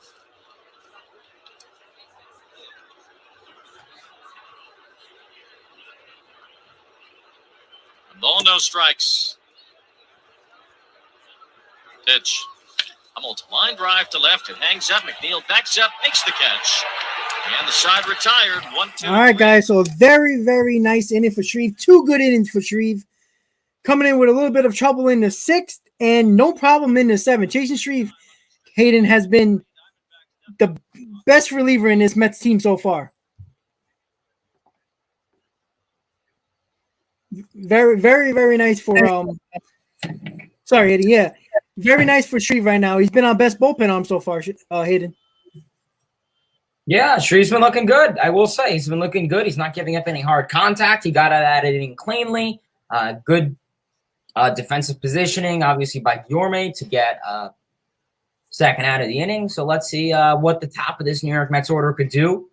I mean, taking a look at the score box, it's been the bottom of the lineup that's been doing stuff. So it'd be nice for, McNeil to get some runs, some get on base, Marte, Lindor, and you'd like Alonso to get out of this small little slump of a series. Yeah. I agree. And, Drew Smith is warming up in the bullpen. He's probably going to come in the 8th. Drew Smith is basically looking like getting a lot of trust from Buck Showalter. And Drew Smith, if he continues to pitch well, might be the setup man going to Diaz as the bridge guy. May technically lost his spot. Not technically yet, but, May has been okay. But, he had a little bit of an issue with injury, but he was back yesterday. But maybe Drew Smith would be the bridge to Diaz going forward. I'll be happy with that. That just makes our bullpen a little bit deeper with May, Smith, Diaz, 7, 8, 9, and then you can figure out what you got to do with Lugo until he figures it out. But right now, guys, we're going to the bottom of the 7th. Mets lead 3-0, scored 3 runs in the 6th. See if the Mets can just add on a couple of more runs and get this job done and win another series of the season. And like they were talking, how he was talking about with the Giants. Giants are 6-2, going to be 7-2. They play very well this season. It's going to be a very big test. This is going to be the best team the Mets are going to face so far in a 4-game set. So it's going to be a very difficult series against the Giants. So the Mets got to get this win today, win another series, go 7-3, heading into the Giants series 4-4.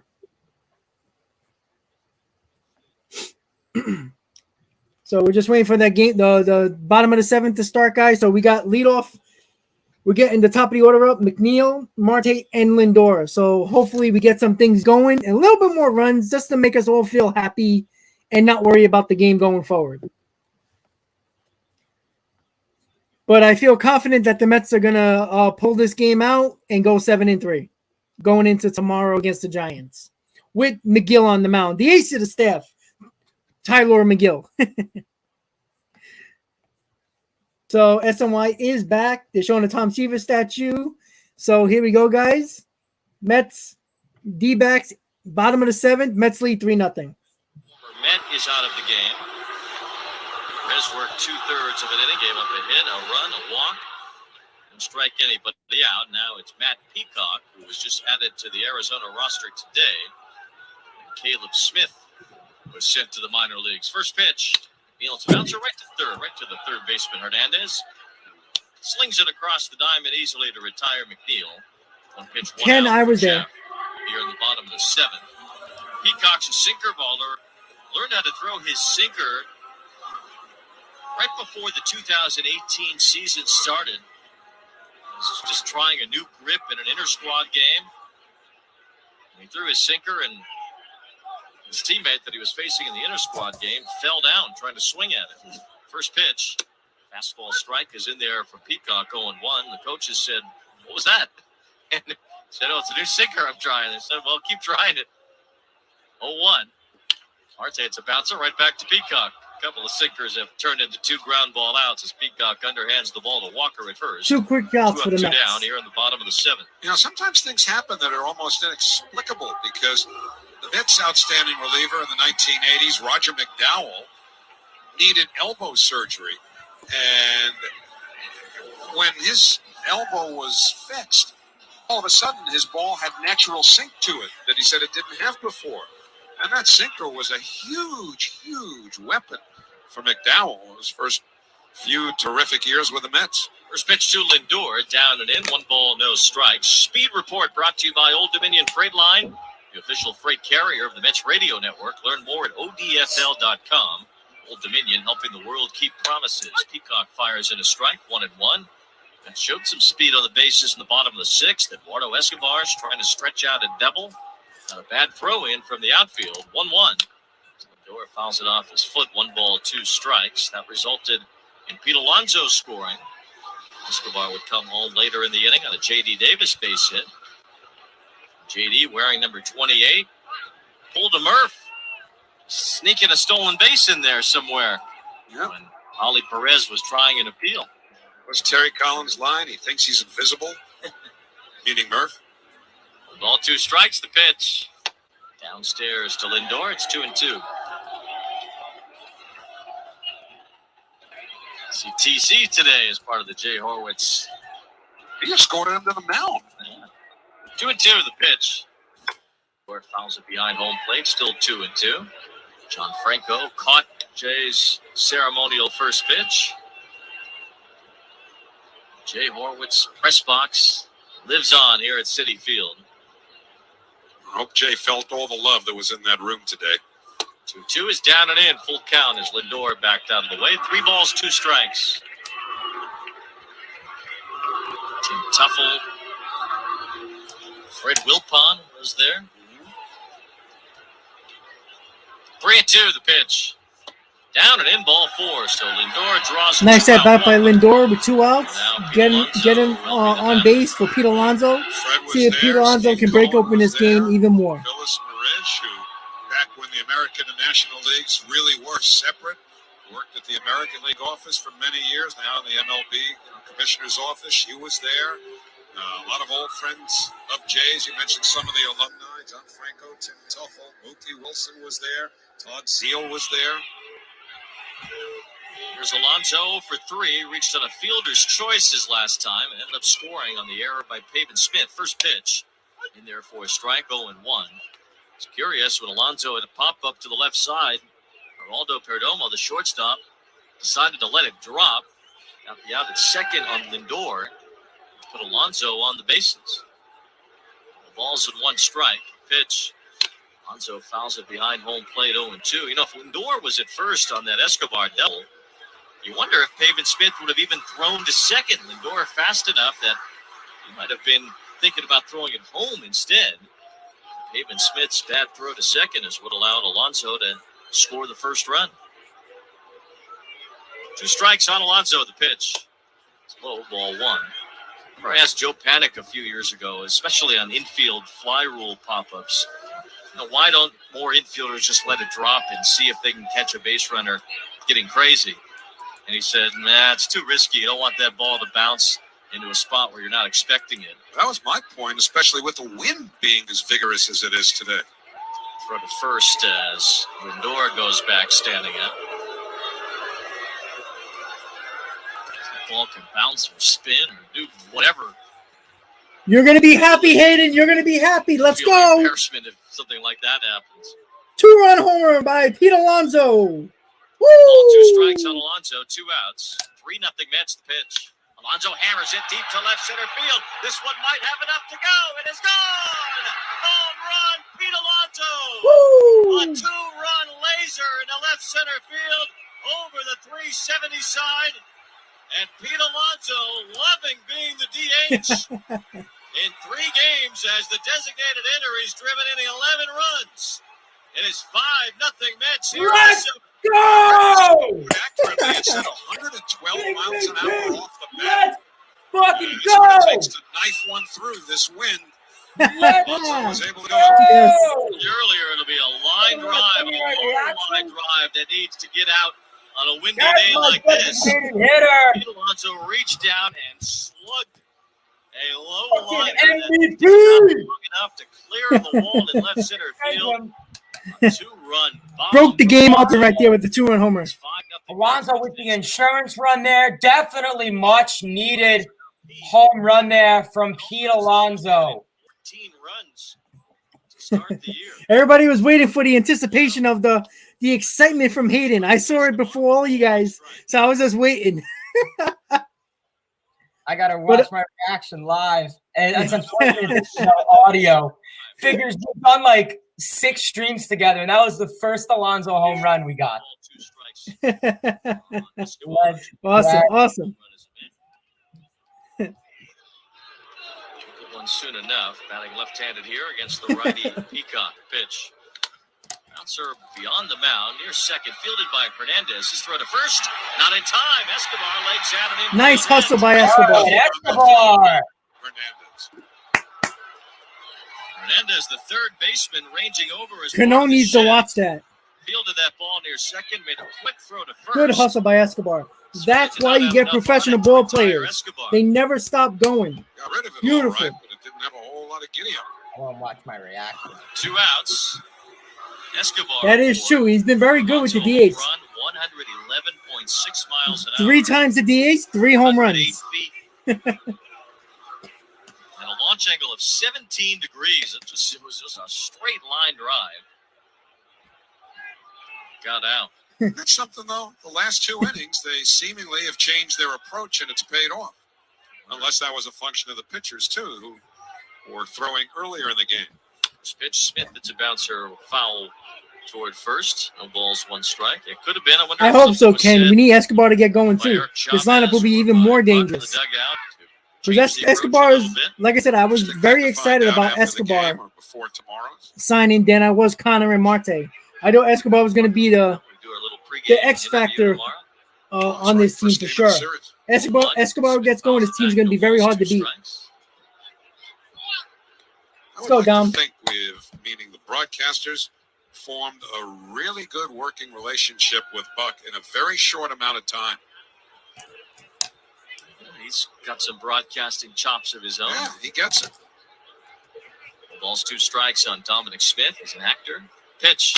Smith, it's a bouncer to first. Softly to Walker, the first baseman, steps on the bag, and the inning is over. 2-run homer by Pete. All right, so I'll just give this half inning to Hayden. Here you go, Hayden. Great homer by my boy, Big Meat Pete, Peter Alonso. Phenomenal. Currently leads the National League and still does with 14 RBIs on the season. Phenomenal hit there by Alonso, 408 feet. 116 miles per hour off the bat. That ball was really ripped. He needed that. I needed that. That was a phenomenal hit by Pete Alonso with the insurance run. Obviously, good. I think Escobar got a hit. Obviously, it shows how important it is. We had 2 outs, and we had Lindor take a walk, and he was behind his count. He got the walk. 2 outs. Alonso comes up and he got a home run. 2 out. Being productive and seeing more fundamental hitting with 2 outs is going to be huge for this team because we saw what happened last inning. We had 2 outs during the 3 runs that were scored. Yep. No, well, 1. Well, but yeah. One, but look. Let's also give credit for Lindor keeping that inning alive, getting that walk, or Alonso would have never hit that home run to make it 5-0. So Alonso got the hit, but you also got to give credit for Lindor getting on base, taking that walk in front of Alonso to make that 2-run homer happen. So again, 14 RBIs for Pete Alonso, 3rd home run of the year. Pete Alonso has looked really well, and you know what? Let's be honest, guys. He's hit all his home runs while he was the DH. I know that's something that some Met fans, including Hayden, are not happy with because they rather see him playing first base. But listen, Dominic Smith is not hitting. If Dominic Smith was hitting, the DH would be Alonso right now. But at the moment, the lineup has been doing well over the last 2 innings. Productive outs, putting the bat on the ball, making the defense work, and the defense has been falling apart for the D-backs. Yesterday, the Mets didn't give the opportunity for the D-backs to make bad plays because they weren't putting a lot of bats on the ball. Today, 5 runs. Alonso is looking good. Escobar, Lindor, Drew Smith is coming on the mound to the bottom of the top of the 8th. And Drew Smith's been another one of our better relievers so far. So here we go, guys. Top of the 8th, Mets lead 5-0. Might want to get him in there. We'll see. Ketel Marte leads off the top of the 8th. The Mets scored 3 in the 6th, 2 in the 7th. Pete Alonso with his 109th career homer passes Jose Reyes on the Mets all-time home run list. That's a little history Marte there. stands in with the play-by-play. Here's Howie. All right, thank you very much, Wayne. So Smith to Ketel Marte, switch hitter batting left. Fastball on the outside corner, a called strike, 0-1. Now we'll see how Buck handles things now with the pitching over these last couple of innings. Clearly Drew Smith has earned.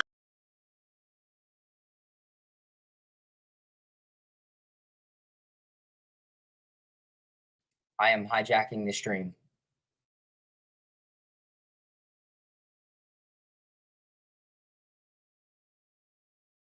So it looks like the audio went off. So that means I will be hijacking Rob's stream and doing a little play-by-play.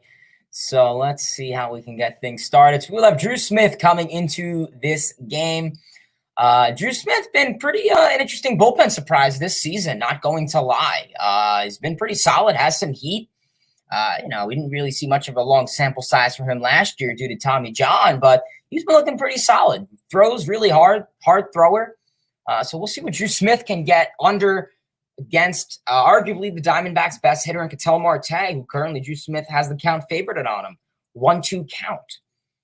I agree with you 100%, Ken. Dom Smith is really not hitting very well now. So I think that's what it's going to come down to is, if Dom Smith isn't hitting, he's going to get that DH role. And arguably, who would you rather have in the DH role? Cano, J.D. Davis, or Dom Smith? So that's really 152 and scored fewer runs than any team in the league. My play-by-play. Here's the 1-2. Breaks high, 2 balls and 2 strikes. Enjoyed my play-by-play. Paid crowd today. They rather frosted at 24,515.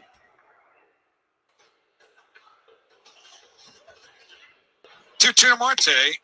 Changeup missed inside. Full count.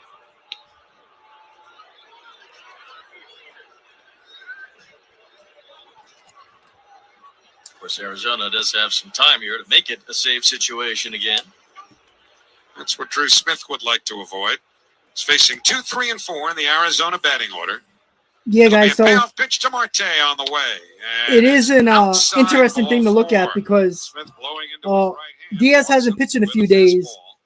To keep him sharp, would you put him in the 9th inning in a non-save situation to get him some work going into the Giants series? I think you should. Now, again, they can make it interesting and make it a safe situation, the Diamondbacks, but I do think that you should get Diaz in the 9th to get him some work in. But first here is Kelly, who has drawn a walk, doubled, and struck out. 3 infielders move to the left of second base now. And the first pitch by Drew is on the outside corner. Good-looking fastball at 95 miles an hour, and the count 0-1. Scoreboard update brought to you by Food Bazaar, feeding your way of life. Visit foodbazaar.com for store locations. Here's the 0-1, and that rides high, a fastball. 1 ball and 1 strike. The Orioles are leading the Yankees 5-0. In the top of the 9th in Baltimore, the Orioles scored 5 runs in the bottom of the 8th inning. Rougned Odor, 2-run single to break a scoreless tie, and the 1-1 fouled back to the screen, 1-2. Boston 7, Minnesota 1. They're in the bottom of the 8th. Giants leading Cleveland 8-1. They're in the bottom of the 8th. Brandon Belt has hit his 3rd home run. So the Orioles putting up 5 runs. Talk about some low-scoring teams. Here's the 1-2. Breaking ball swung on and missed, strike 3. Smith gets Kelly with a slider. So 1 away. Christian Walker will be the batter. The Orioles had only scored 16 runs coming into that game. They have scored 5, and so the 21 that they have scored, same number as the Arizona Diamondbacks, the fewest runs scored in baseball.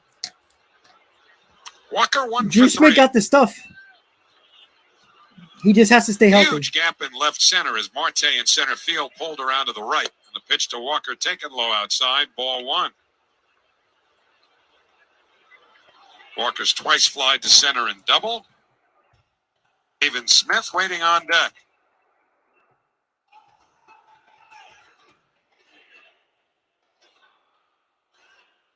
On and oh. The pitch. Rides high, a fastball, 2 balls and nothing. So Pete Alonso getting another start at designated hitter has homered again, as he has now in all 3 of the games. He's been the DH. That's the Power Report for today, sponsored by your Tri-Acura dealers. 2-0. Here's the pitch to Walker, and that's in for a called strike, a fastball. So 2-1. Thanks, Kevin. We appreciate it.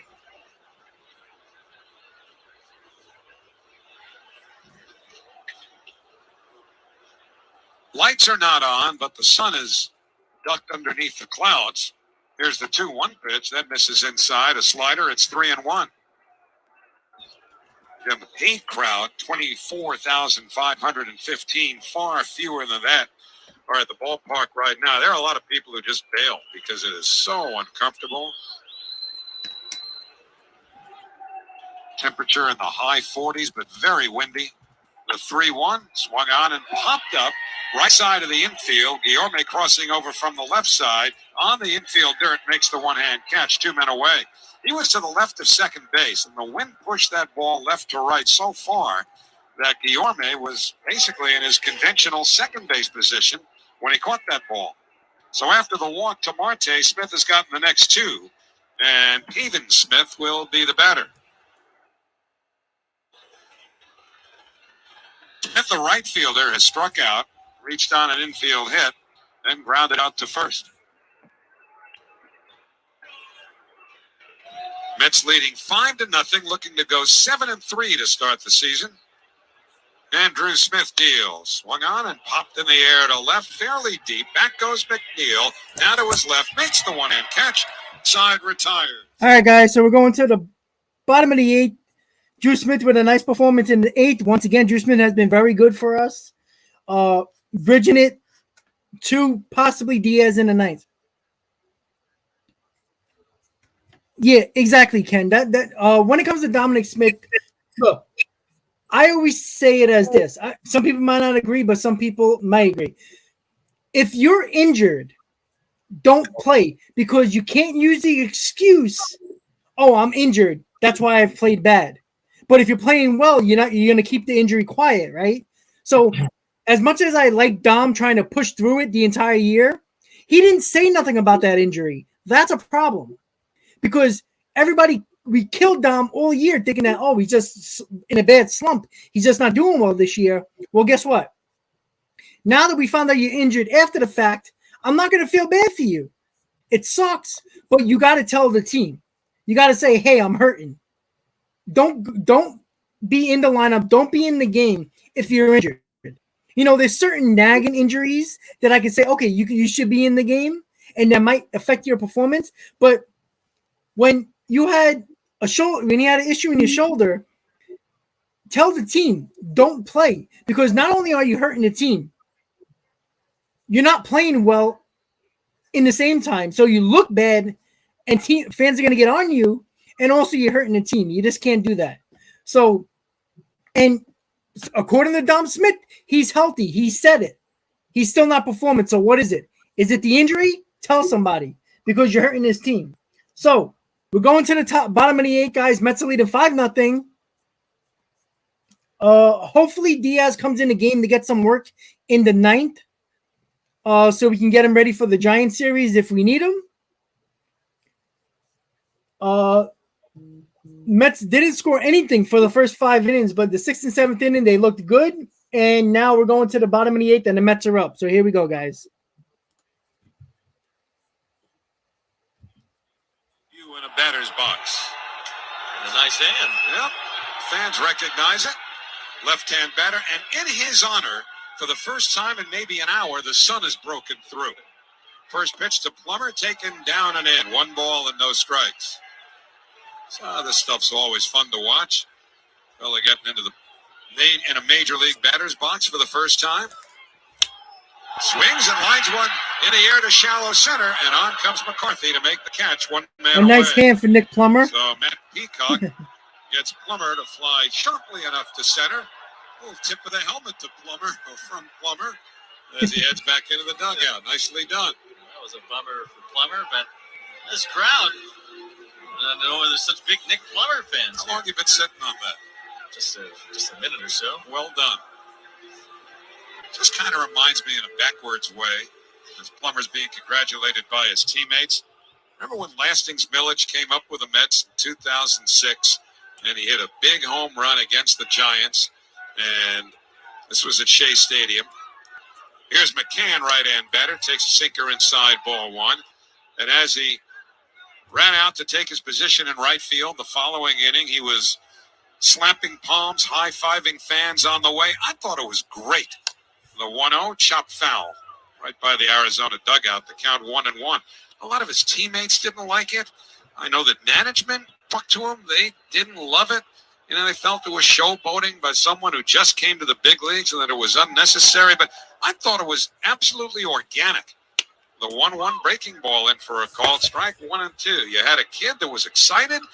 He hit his first big league home run, got a great ovation from the fans, and he wanted to return the love he was getting. I had no idea what was wrong with that.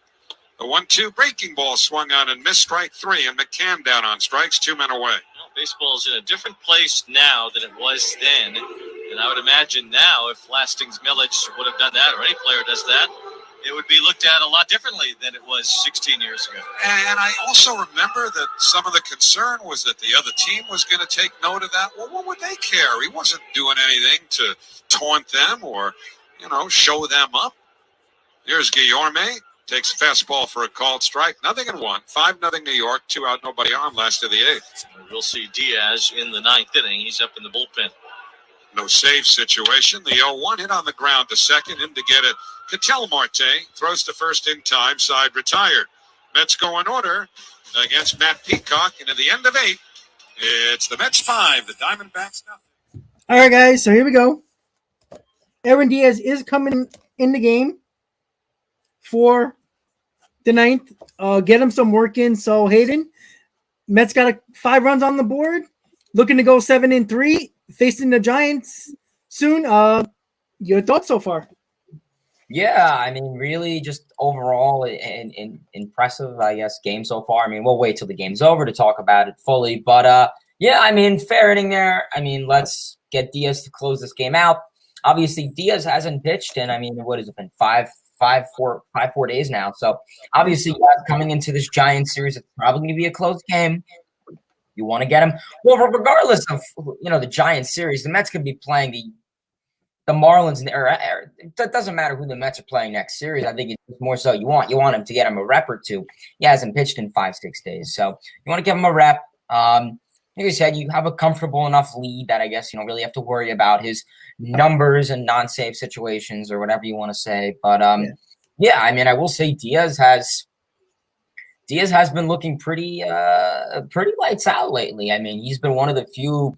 I mean, yeah, take it with a grain of salt. He's only had like 3 starts, but fact is, he's only given up what 1 run this season, and it was a Bryce Harper lucky home run that literally just tucked in. So I will say, hopefully, we'll see what Sugar can get this game locked down. It is not a safe situation unless he gets 2 runners on. I think they have to score 1 or 2 runs to make it interesting, though. So yeah, well, exactly. Like I said, look, this is the first time this year Diaz is coming in a non-safe situation.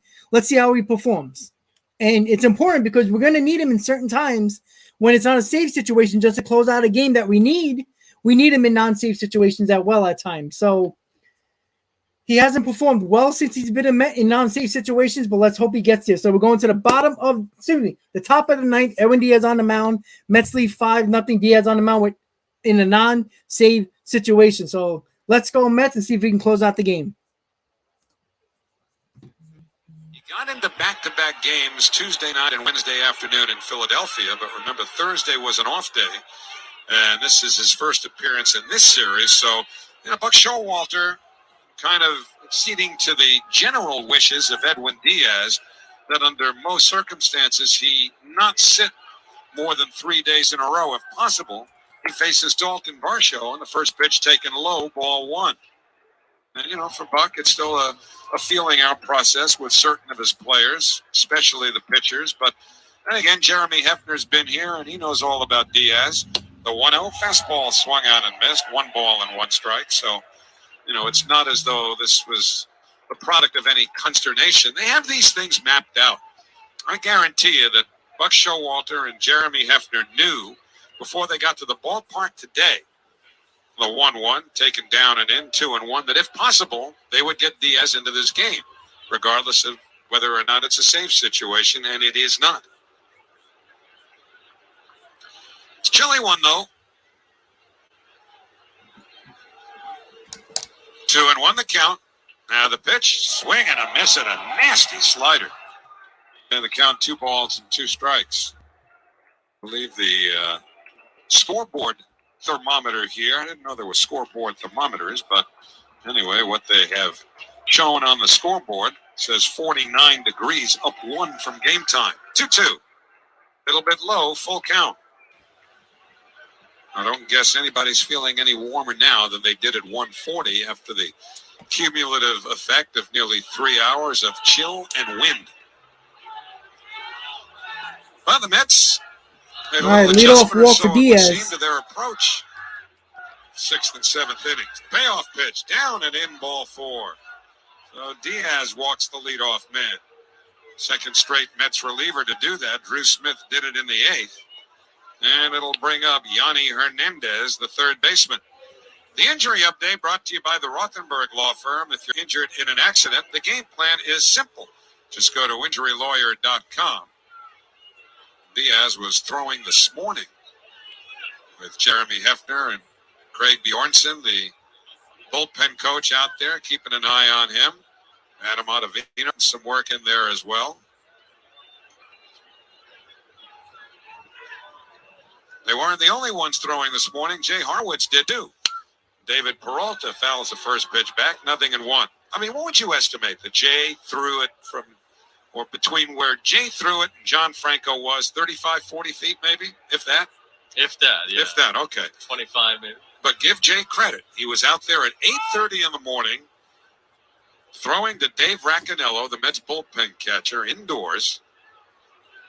Said his arm was a little sore.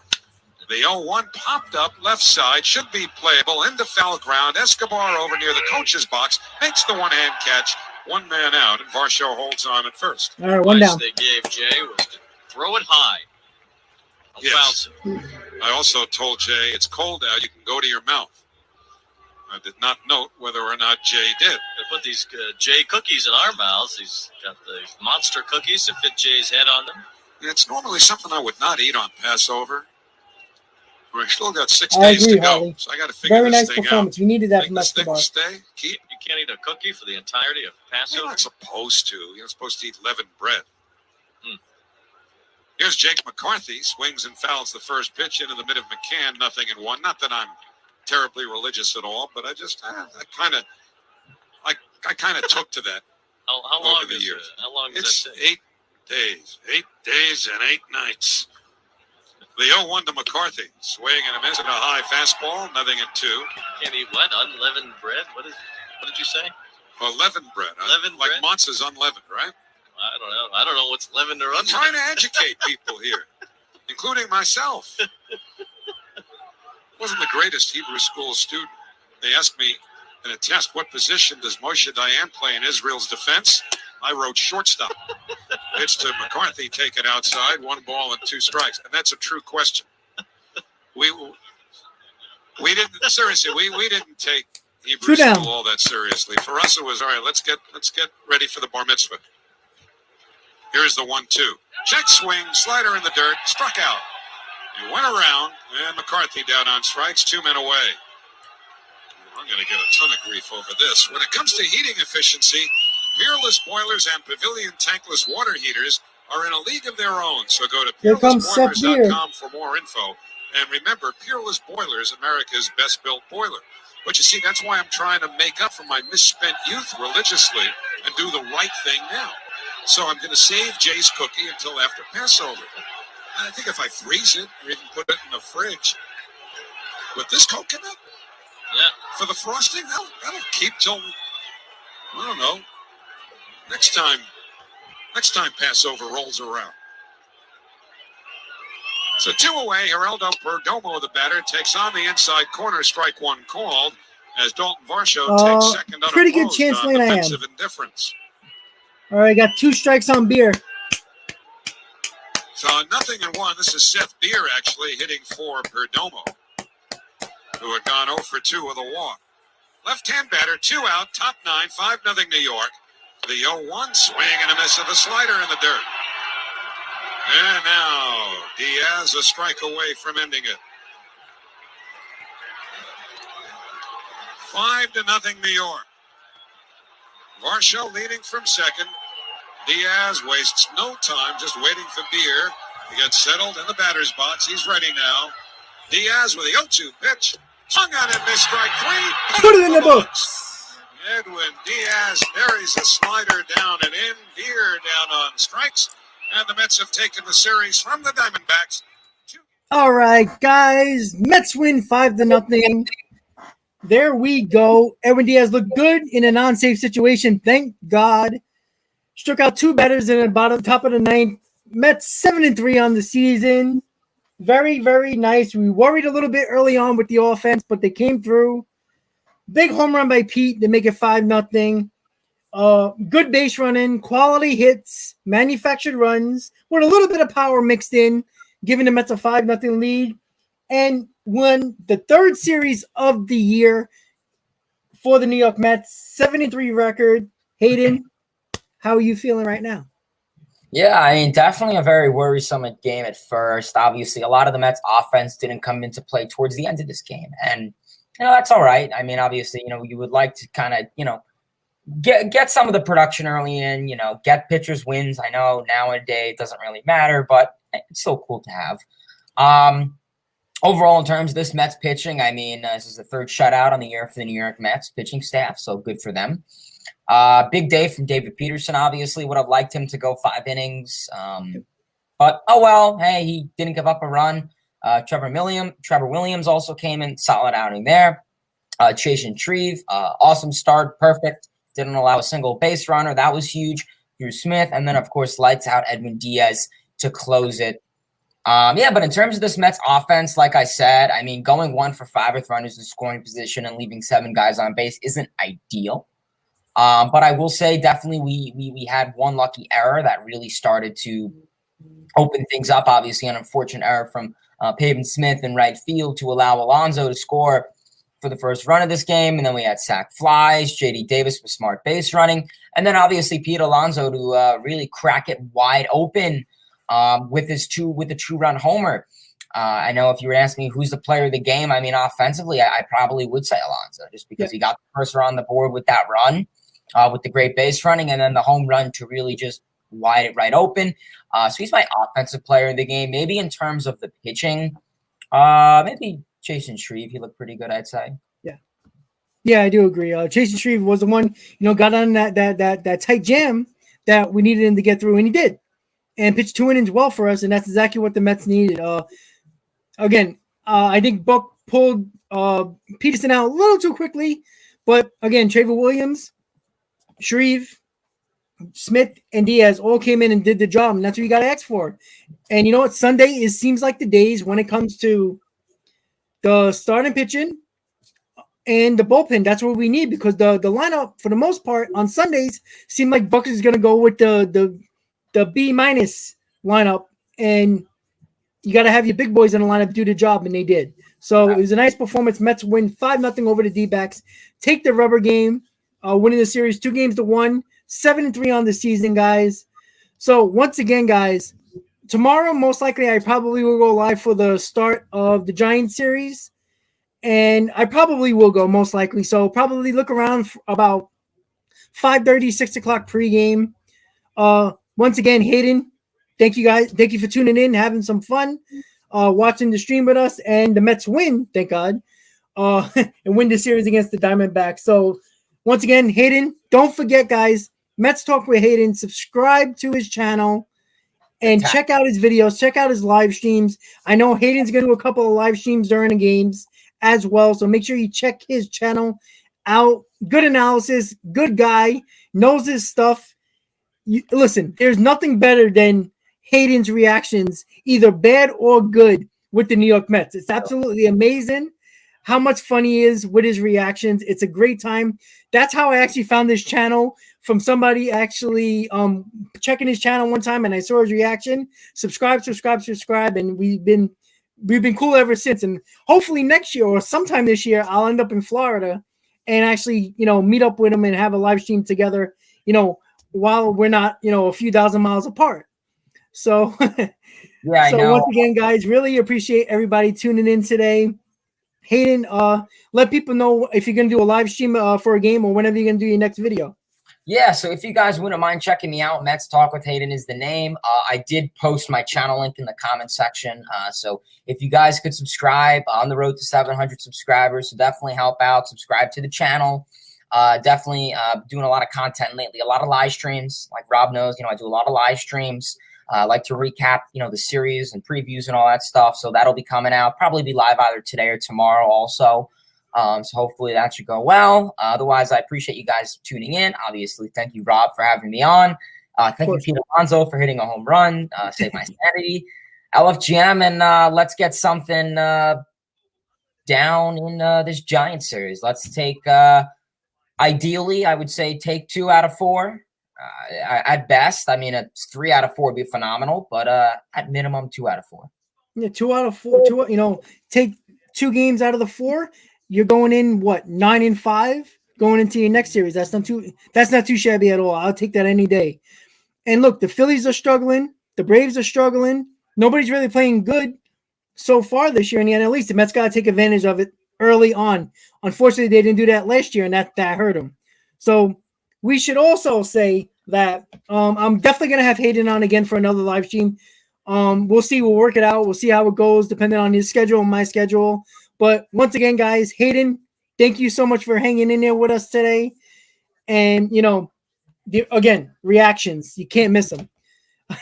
So, everybody, thank you guys for tuning in. I will see you tomorrow around 6 o'clock for a pregame for Mets and Giants, and then right into the game at 7 o'clock. So thank you guys for tuning in and supporting the channel. And have a good day, guys. Have a good Easter and Passover. Whatever you celebrate, have a good night, guys. Let's go, Mets. See you tomorrow.